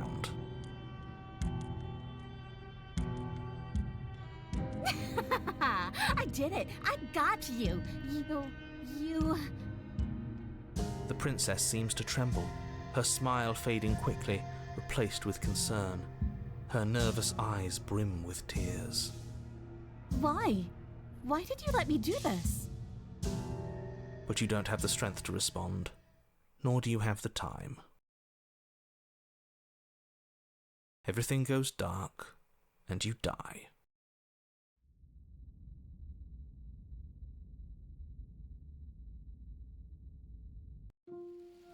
You're on a path in the woods. She stabbed us. She actually stabbed us. Of course she stabbed us. We gave her the blade, which, I might add, I voted against. But the whole point was that she wasn't supposed to do that. The whole point of giving her the blade was to break the cycle of violence, and she just killed us anyway. I guess it really doesn't matter if she killed us though, right? We're back here, which means that everything's fine, or fine adjacent. Maybe she won't be as keen to betray us this time. We've already proven to her that we can change. Maybe that's all it'll take to show her that there's another way to do things. You know, maybe you're right. In which case, I suppose the only thing to do is to get back to the cabin and give it another try. Give what another try exactly? You are aware I've been listening to you, right? Like that changes anything. We all know the game is rigged. It doesn't even matter if she's nice this time. I'm sure he'll find a way to turn us against each other. Great, so you've obviously been here before, since you apparently died at least once. Twice, actually. Sure, twice. Then I'll spare you the little introduction I had planned. You already know about the princess, and clearly you already know that she's dangerous. So don't muck this up. It's bad enough that this isn't your first time through.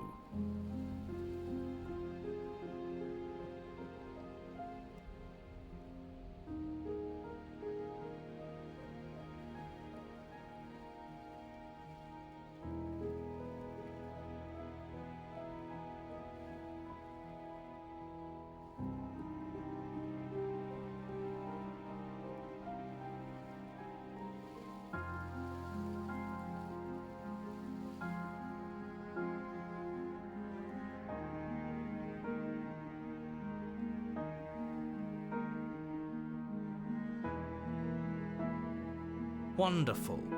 If the woods themselves are changing, then that's all the more reason for you to take this seriously. It would mean your grip on things is slipping, which, in turn, likely means her influence is spreading. Someone's in the know.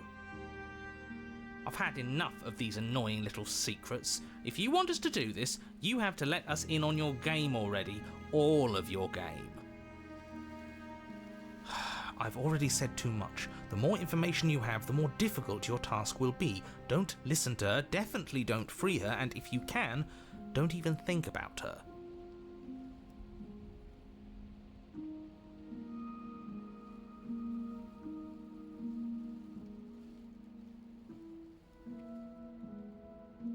What do you want me to say?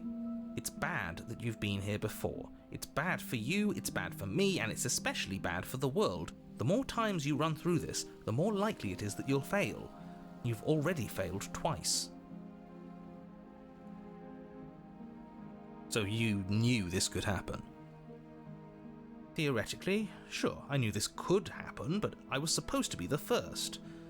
I'd really rather not get into it. Great! Not even he really seems to get what's going on. If the guy who goes around acting like he knows all the rules doesn't even know how this works, what's the point in listening? Then we can all move on. and forget what I said about failure. It's important that you believe in yourself, and the fact you're here probably means that you still have a chance to pull this off and save the world. My world, at least. It sounds like you've probably doomed a couple of others already. I need to stop talking. Think happy thoughts.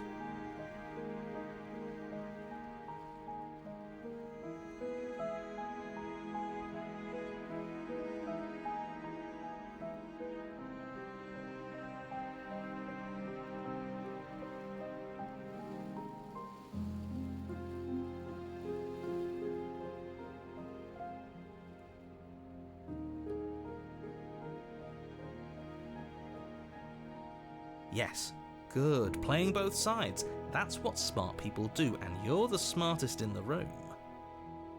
I'm not sure it counts as playing both sides if people can hear you doing it.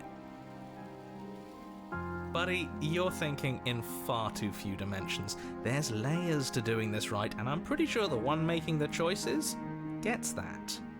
Trust in the plan. Trust in what plan? The Decider's plan. Sure, we don't know what the plan is yet, but that's part of the whole trusting thing, isn't it? A good leader knows how and when to keep things secret, and sometimes a good leader even knows to keep things secret from himself. Sure, we'll see what she has to say for herself, but don't forget that whatever she says is likely just as much lies as what he's been telling us. We should keep our cards close to our chest. If I were you, I'd remember what she's done. You know how dangerous she is. And you should know that someone like her shouldn't be let loose upon the world.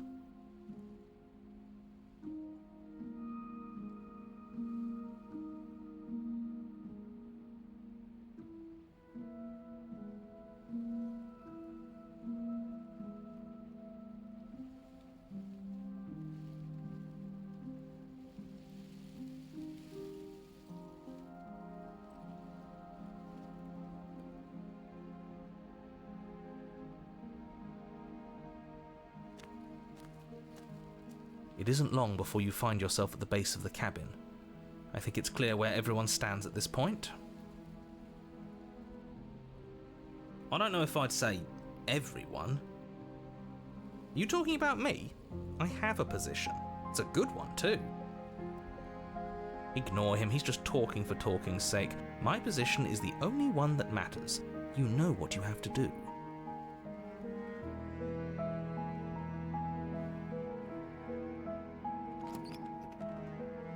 The interior of the cabin is hardly an interior at all anymore. The burned-out ruins merely suggest the shape of the structure that once stood here, charred wood still reeking of ash. But beneath it lies the fresh smell of spring growth after rain, the promise of new life in the wreckage of the old. The only furniture of note is the crisp shell of what was once a table, a pristine...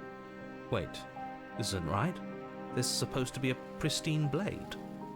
Why isn't there a pristine blade? We gave it to her last time. She can't still have it, can she? Well, it's not here, and if she has it...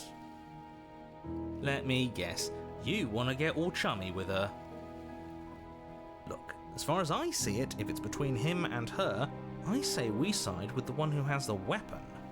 It's just the smart thing to do. I wouldn't be so hasty. I'm sure the blade will turn up somewhere.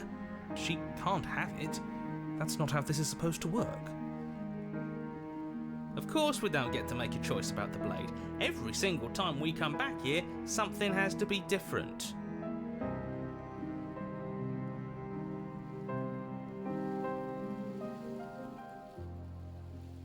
You're right, the mirror is back. There isn't anywhere for us to go. But there isn't a mirror. I still don't get his angle here. Seems like whatever we do, he's always going to say it isn't there. He's either a liar or he doesn't hold all the cards. But I think we already knew it had to be one of those. So, is the door to the basement behind the mirror?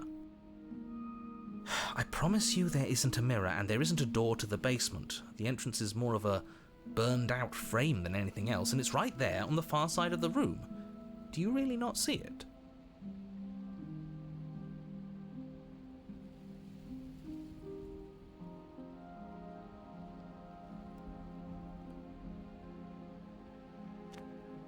You step forward and approach the scorched entryway leading to the basement, hesitating before you begin the descent. It went away when we touched it last time, not that this place always follows the same rules.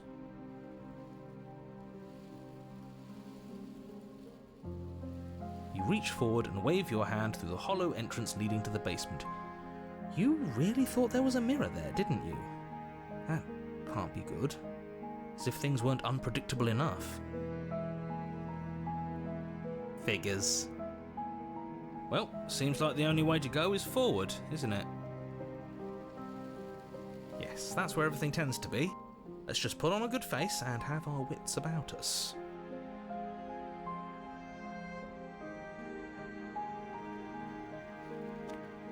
You step through the frame of scorched wood and make your way into the darkness below. The stairs to the basement are covered in a fine layer of gritty ash. The air still feels warm, as if the fires that ruined this place had only recently been extinguished. Yet fresh shoots of thorny branches are already weaving themselves through the soot-covered earth of the walls around you. Their spines point courteously down towards the basement, so you're able to brush past their jagged points with ease, at least on the way down. But you don't need to think about the way back up just yet. That's a matter for after the world's been saved. I'd say this feels like a trap, but you practically said as much. Yet you still want us to keep going. They're only thorns. I'd say getting a few scratches in exchange for the lives of everyone in existence is a fair trade. I'm sure you'll manage. Her voice, worn down by pain and suspicion, hobbles up the stairs. I can't get away from you, can I? We kill each other and you come back. You let me kill you and you come back. I don't know why you let me do that. I don't know what you want from me.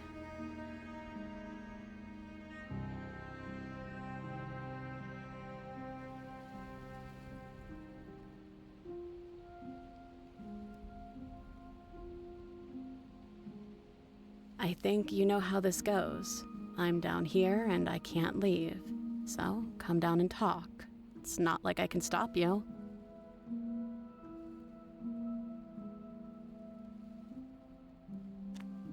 You continue down the basement stairs, brushing past the smooth edges of thorns that grow more and more plentiful as you make your way forward.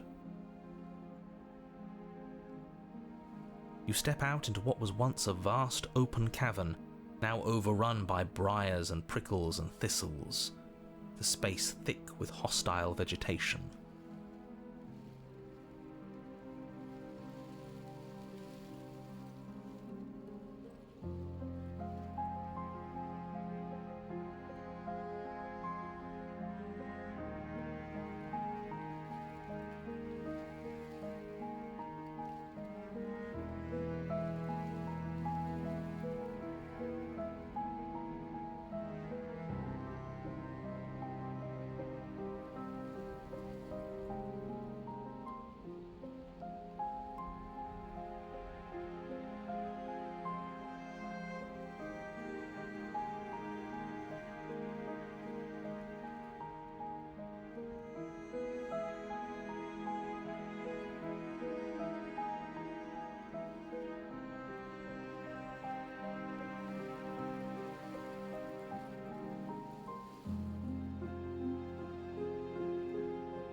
At the heart of it all, encased in a tight weave of vines, is the princess, her bloody, trembling hands clutching a pristine blade. Did you know this was going to happen to me? Are you here to watch me suffer? Are you here to laugh?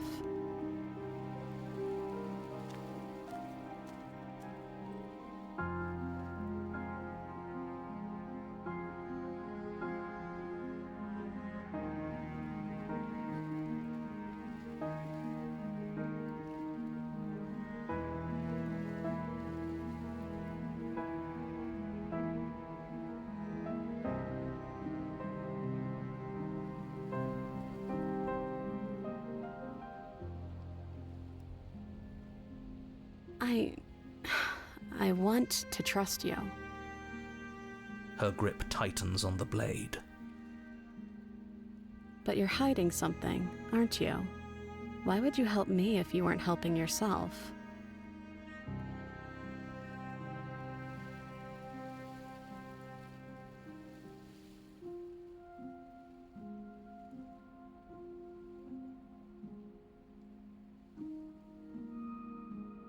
The princess clutches the blade closer to her chest.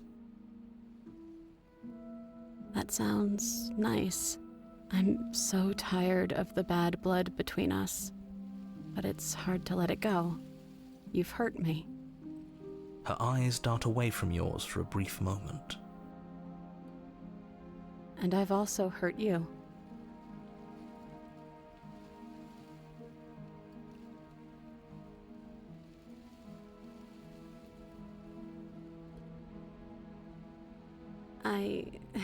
I don't know. What can either of us really say at this point? How can we trust something as hollow as words? She's right, there's nothing left to say. So let's get a move on and do something before she comes up with a scheme to get out of here on her own. Careful with that one. He's not the smooth negotiator he thinks he is. But it does feel like we're stuck until we do something. If there's even anything to do besides make things worse. We're not making things worse.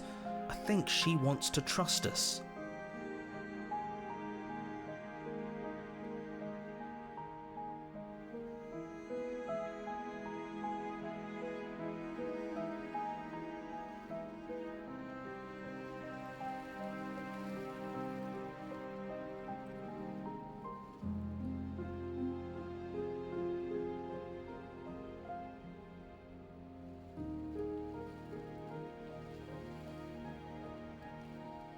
You reach towards her bloodied hands, laying your palm on her trembling fingers.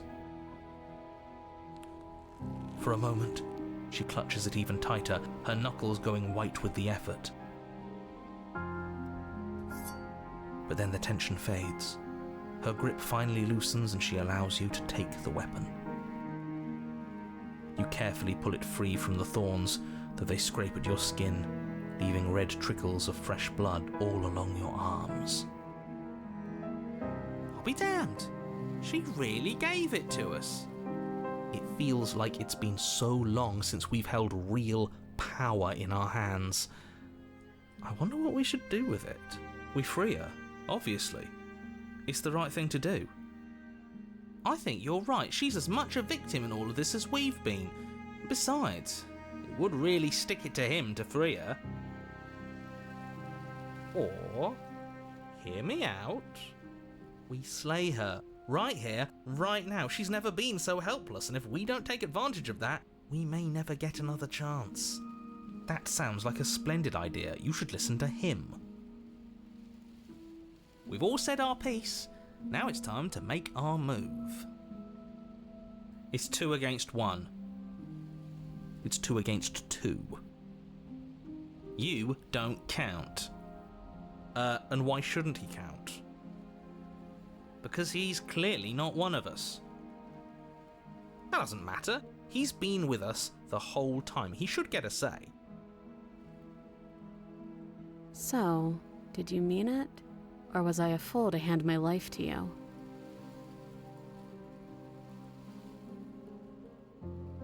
Yes, what a good idea. Let's cut her free.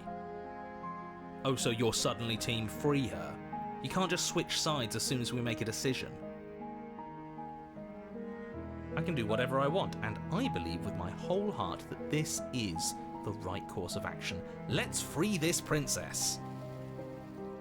Even if he'll stick a knife in our back as soon as he has the opportunity, it's still better to have him nominally on our side. At least that gets him to shut up for a while. See? We're all friends here, united in our actions and intentions. Yeah, united. But the other one has a point. If it keeps you quiet, sure, we're all friends. You take the blade to the thorny vines imprisoning the princess, and she flinches. relaxing only slightly as the blade slices into the thick vegetation rather than her arm. And she flinches again as the last of the vines is cut away, as if, after all of that, she's still expecting you to turn on her and stab her in the heart.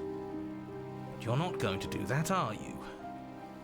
Still, all it would take is a single slip of the blade. Is that really all you've got, threatening us with an accidental misstep? I expected more from you. Our blade didn't even waver when he said that. Yeah, you're right, he's a bit of a nobody, isn't he? Good thing I've been on your side of all this since the beginning.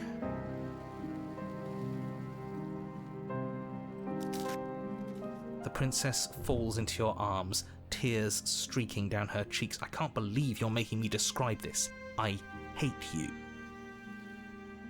You actually meant it. You rescued me.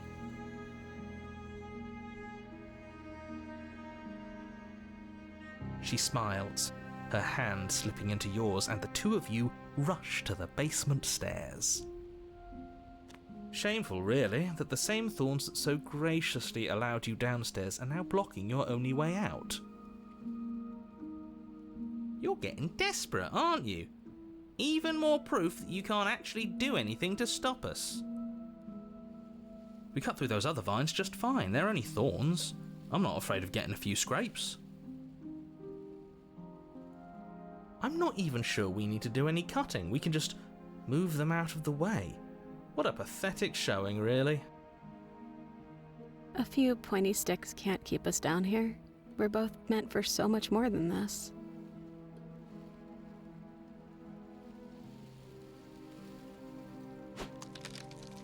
As you swing your blade into the thorns covering the basement stairs, they yield. Both you and the princess ascend the stairs without obstacle. This is unacceptable. The second you step out of this cabin with her, the world ends. Do you hear me? What did the world ever do to you to deserve this? It feels so good to hear you say that you're admitting you've lost and we've bested you at your own game at last. I don't care what happens now. That's all I've wanted. You and the princess hesitate at the cabin door. This is your last chance. We've already made our decision. We're finally leaving here together, aren't we? And all we had to do was trust each other. It wasn't easy, but I'm glad we finally could.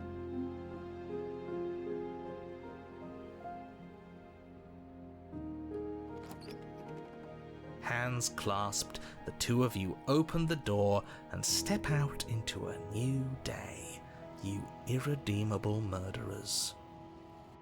What do we do now? Where's everything going? Why is it so cold?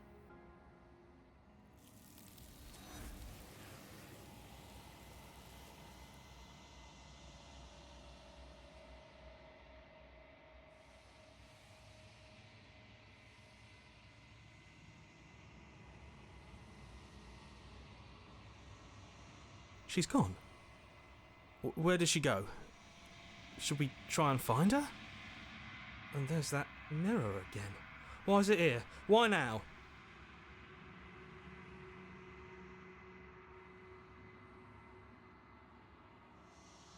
But it feels so bad. Like looking into it right now is going to be the end of everything. It's going to do something to us. I can feel it. If they think it's bad, I'm with them.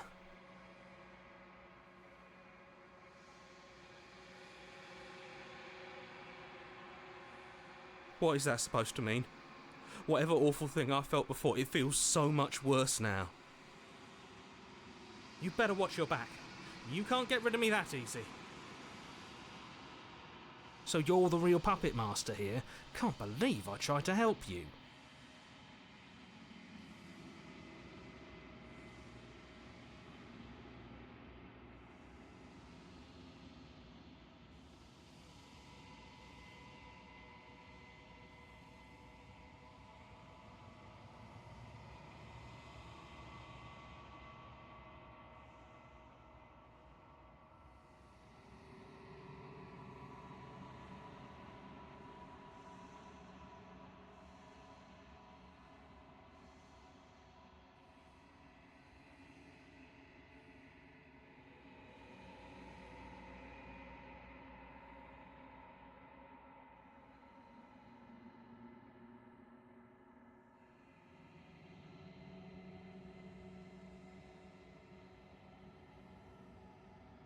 I think you know what I am.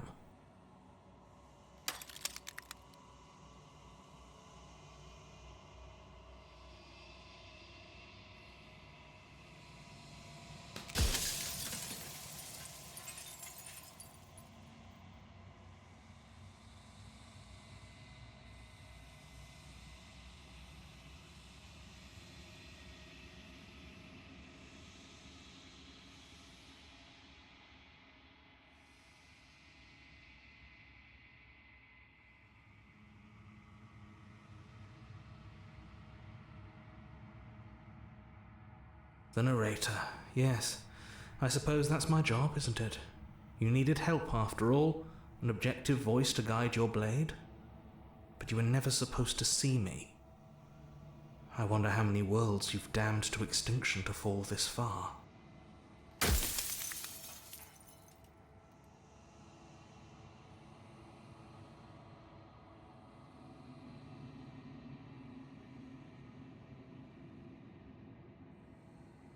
I'm aware, and if I were you, I'd be more precious about your time.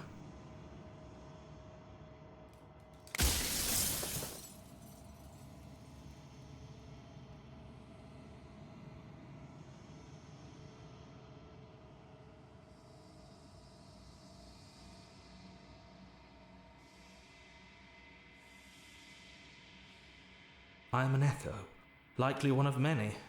Somebody made you, after all, and I'm what's left of him. Not that I'm the only one who can make that claim. I'm sure you've met many others like me.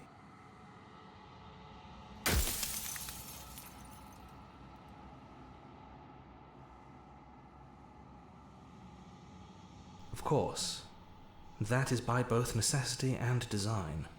This construct you're in exists in many places at once. Any time you failed, any time you thought yourself dead, it would restart and shunt both your consciousness and hers into another world. But you'll be awake soon, and then it won't be able to work like that anymore.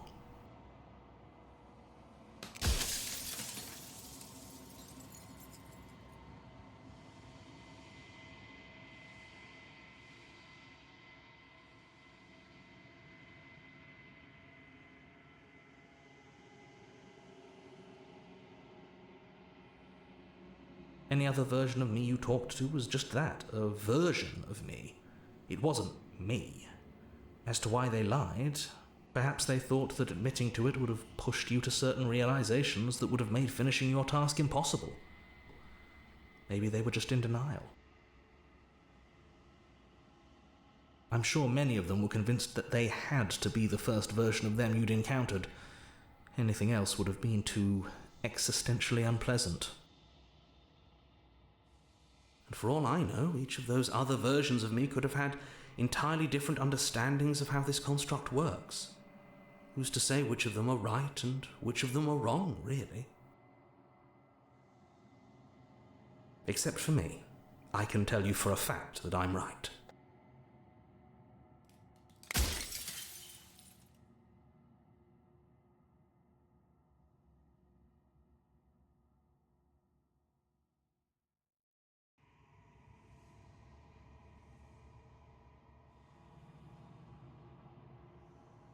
She is the shifting mound, the ebb and flow, the capacity to change. She is transformation, or most of it. Her nature is why I had to die, for she becomes that which others perceive her to be. But an echo can't perceive things, not in the way that people can. So I tucked a part of myself into the folds of this construct to guide you. This isn't the end just yet. You can still destroy her and save everyone. You were made to do this single task, and you will still have a chance to fulfill your purpose once I'm gone.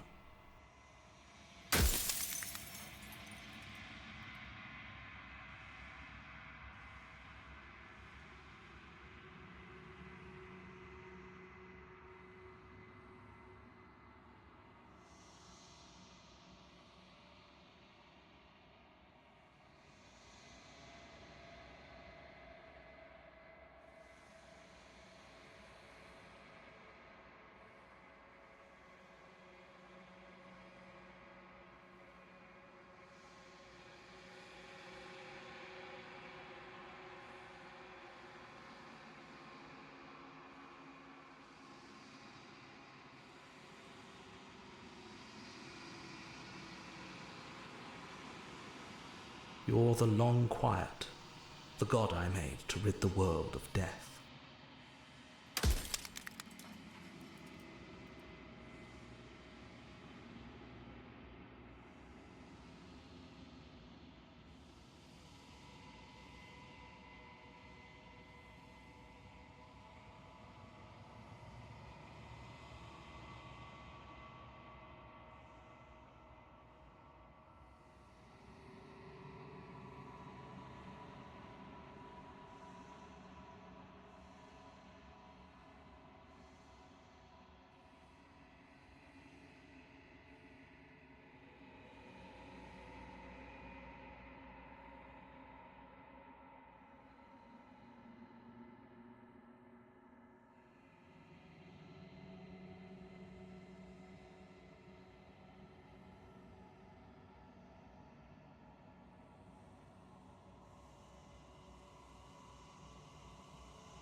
If you need to ask that question, there's nothing I can say to move you.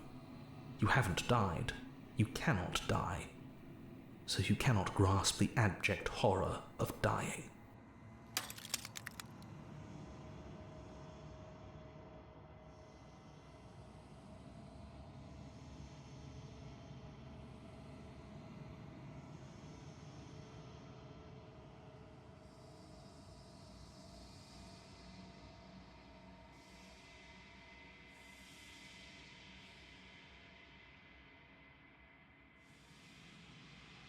As you are now, you won't be able to will her into anything. You don't work the way a living being does. Not anymore. And as you were before, you couldn't be trusted with the knowledge of what she is. No one could be trusted with that knowledge. Intrusive thoughts have a way of creeping in and ruining everything. It's why I had to die.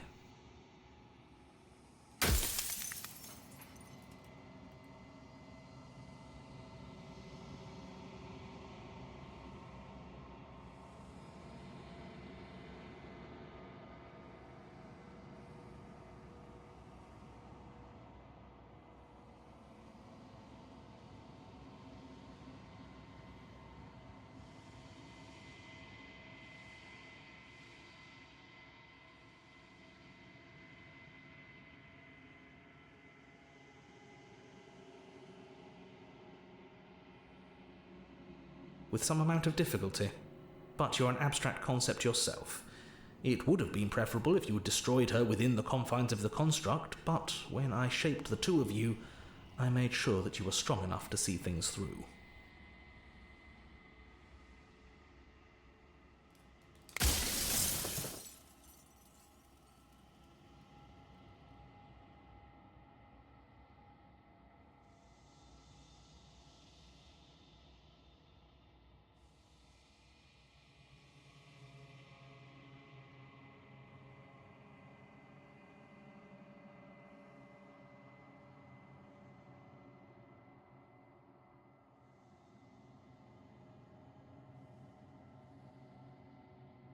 I've said my piece, and my time is up.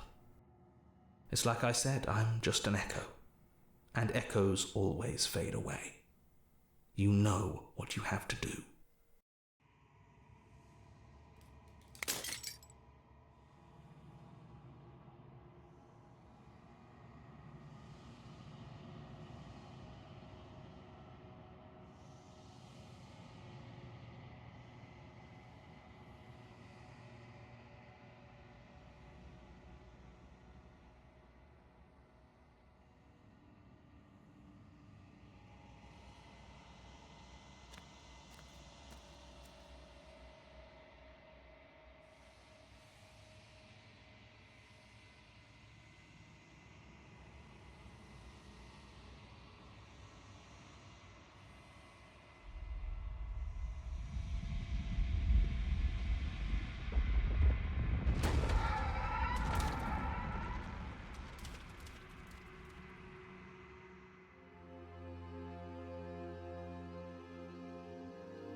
I can finally see you, and you can finally see me.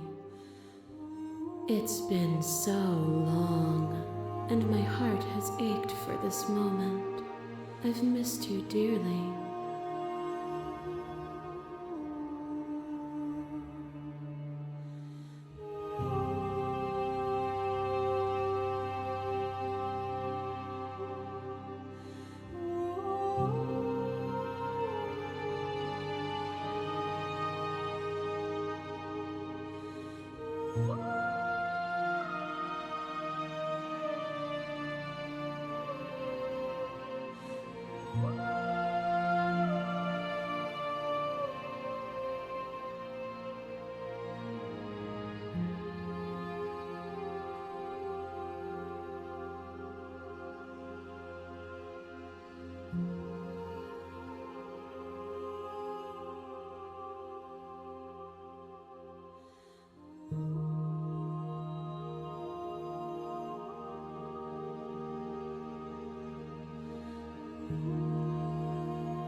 Every word you spoke found its way to me.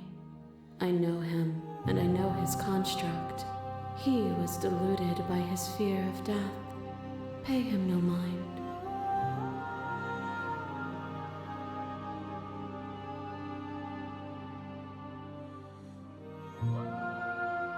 Names are their attempts to capture that which cannot be captured. They call me the shifting mound, a pale imitation of what I actually am. Ever the passive player, always reacting and never acting. But it's woven into your nature, isn't it? When the echo spun us from one into two, he gave you a choice and me a role to play. I am not death, but I contain it in my multitudes. So, will you attempt to destroy me and bring about a world devoid of death and the possibility of meaning? Or will you open the final doors to our liberation?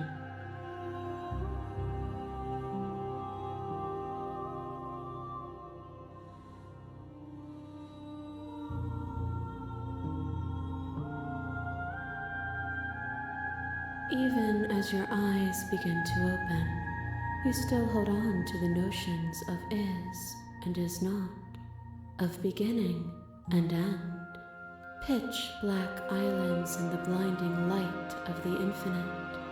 There is nothing to resolve, nothing restraining us but us. Of course I have a say in all of this. You and I share reflections of each other's burdens, just as you and I share reflections of each other's gifts. If we didn't, the winding paths that brought us here wouldn't have been full of strife and conflict.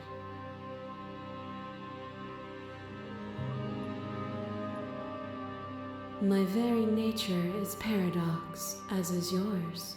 You cannot use words to grasp at things that are beyond their reach, and you cannot rationalize that which defies logic. But violence and passion are dances that both of us know well. If this is what it takes to enlighten you, then so be it. A thought is a vine, and some thoughts nurture thorns that bleed the soul, and endless growth that blots your vision and strangles your trust. When I succumbed to myself, you patiently stood by me and cut the thistles that rooted in my skin. Your compassion is what freed us both, but compassion is a thing that must be nurtured, and you cannot nurture that which cannot change.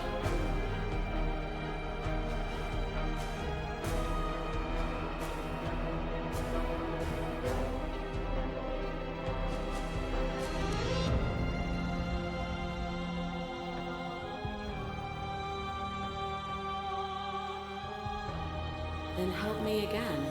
We are each other's liberation. What once was one, then was two, and then was one again. You gave me shelter when you burned mine down, and then you struck another match. I pulled you from the ruins, and then we built a life. What once was one, then was one again. The peace didn't last. The worm in your heart came for us. It took you from me, but you took me with you, and together we both left. What once was one, then was two, and also one again. You and I are bound together. To rid yourself of me would be to leave yourself forever incomplete.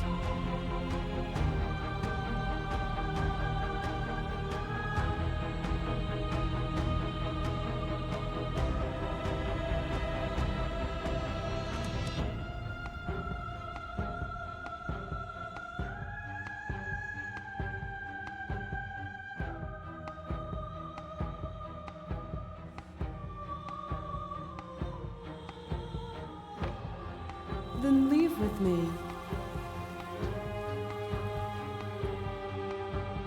If you need more time to open your eyes, then I will give you all the time in the world.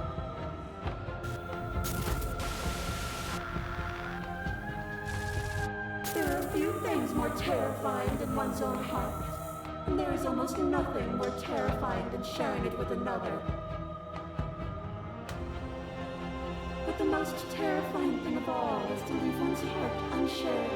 You are the only thing like me, and I am the only thing like you. Could you bear the weight of an eternity alone? Do you dare to shake a reality of solitude and thrust it on creation?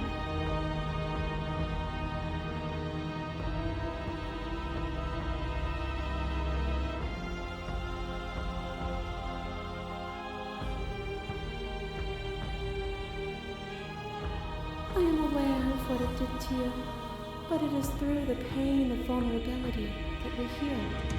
Will you leave all who have been hurt to live unmended? Your lover drives a stake into your body, and another, and another, and another. Do I miss your heart because I can't stand to see it go? But the stakes meant nothing to you. You had a desire, and you set that desire free. You lifting me and me lifting you, forever and ever and ever. Consumed by true belief, there was nothing that could hold us back.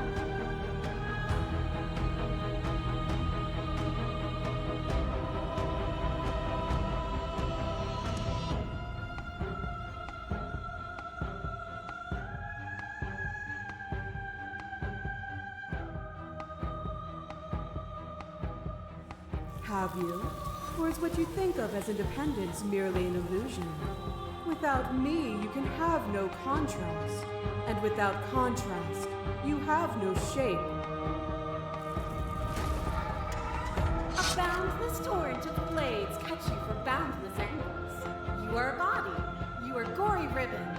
You are a body again. And you feel all of it. On it goes until your bodies are not your thoughts, are not you. Alive, dead, alive, dead, alive, dead, then alive and dead, and alive and dead, all at once. You learn to put yourself away, and in your stillness you humbled me. You died countless steely deaths, and you lived countless short lives, and yet it is all so far behind you. I pushed you to a greatness you never would have reached without me.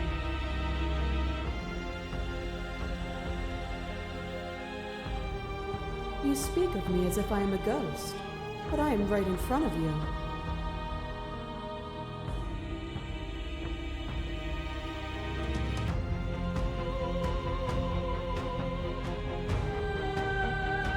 Nothing is immutable. Everything that is exists only in relation to everything it isn't. There is no constant. There is no center. Open your eyes and accept what we are. We can leave this prison together.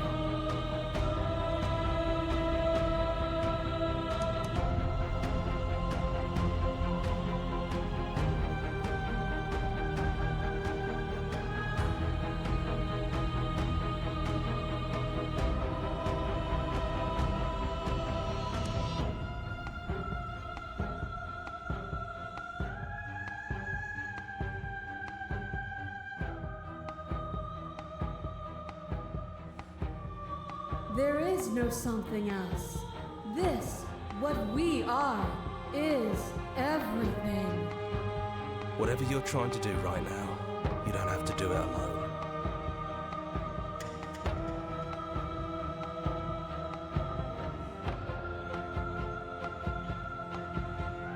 All of them? I assume in the same way that you're all of you. After all the times you told me that mirror was going to kill me, I'm genuinely surprised you missed me. But we don't have to get into all that. I'm here now. That's what matters. She's too many things all at once out here. If you want to get through to her, you need some way to get through all of that divine confidence. There's still a piece of me nestled close to where it all began. I can take you there. I can take you to her heart. It's time to resume our dance. She's relentless, isn't she? Let's make this quick. Are you ready? Then let's go.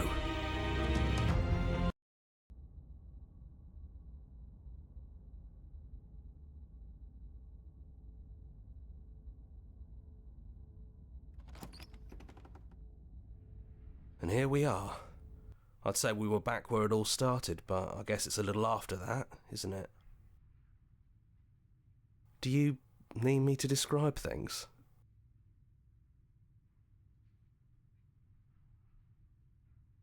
Yeah, of course. The interior of the cabin is, well, it's a cabin, yeah? There isn't much here, just a table and a knife and a door. And some windows.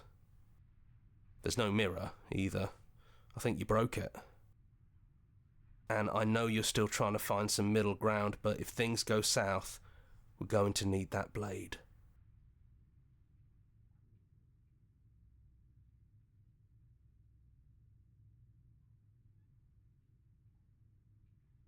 It's just us. I think the rest of them are still out there, jumbled up in the rest of her. Yeah, it's dead silent in here. Whatever it was that was left of him, I don't think it could handle you waking up to godhood. Pretty sure he got obliterated.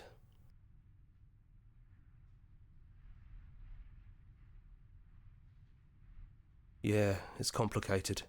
He put us through hell, but he's been part of us since the very beginning, hasn't he? That's probably for the best. It's always seemed to give us more options than not.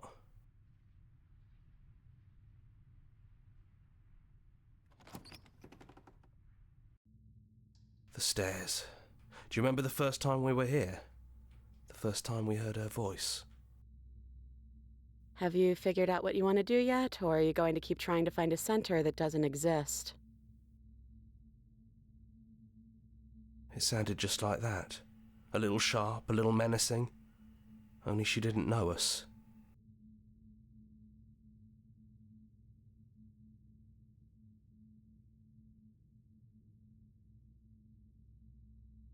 And down we go. We shouldn't keep her waiting. And there you are, knife in hand. It really brings me back. Have you given up on talking? Have you finally decided to kill me? You'll have all of eternity to yourself after this. Why don't we chat a little before I go?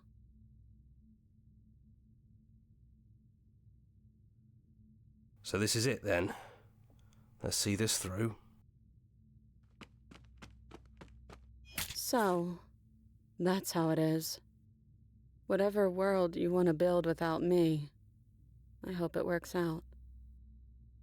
Despite our differences, I've always loved you, and I wish you nothing but the best.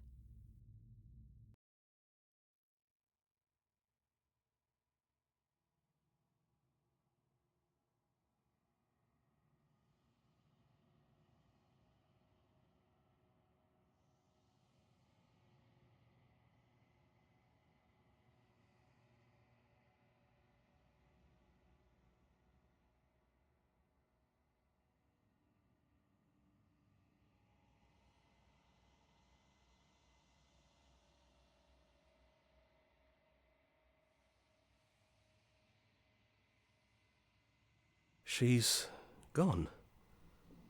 And I don't think she's coming back.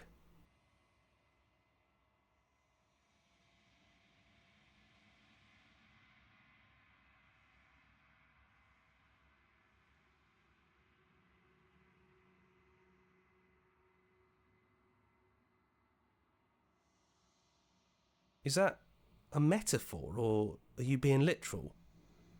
It doesn't matter, we don't need to linger down here anymore. Let's get going.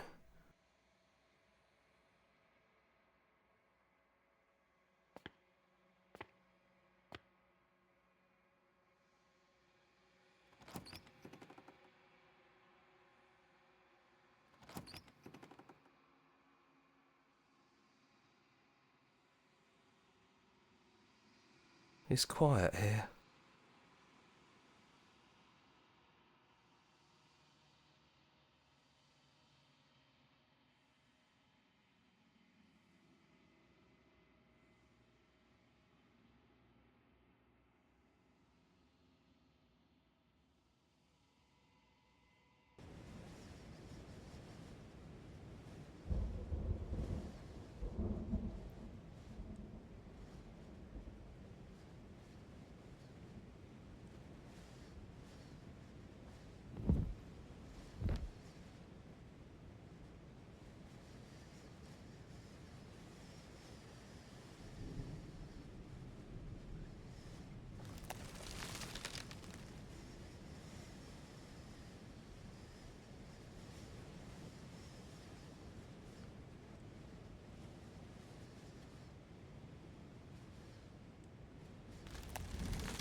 He's gone, she's gone.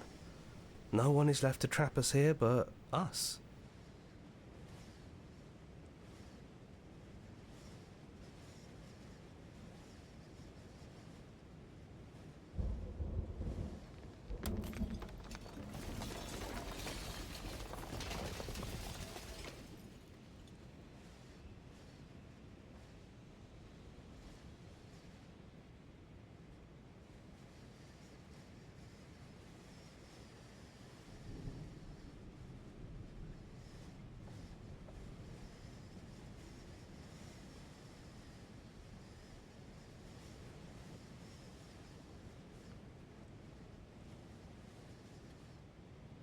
We didn't forget what you told us. You thought we'd be gone. Thought you could taunt us with death. We never left. We've just been quiet, hiding somewhere else. But we don't need to be quiet any longer. We're the house now. We get to make the rules. And I'm not sure you'll like those new rules. You should never make assumptions about things you don't know, like whether or not the voices in your head will be gone for good. Torturer. And to think I thought we could rely on you. Can't even trust ourselves. This is going to be fun, isn't it? Slaying our beloved and threatening us with damnation. There's no good ending for you. You all need to lighten up. Telling us we were going to die was funny. I'm not sure they agree with you. Voices get around. Knives out, boys. It's time to get to work.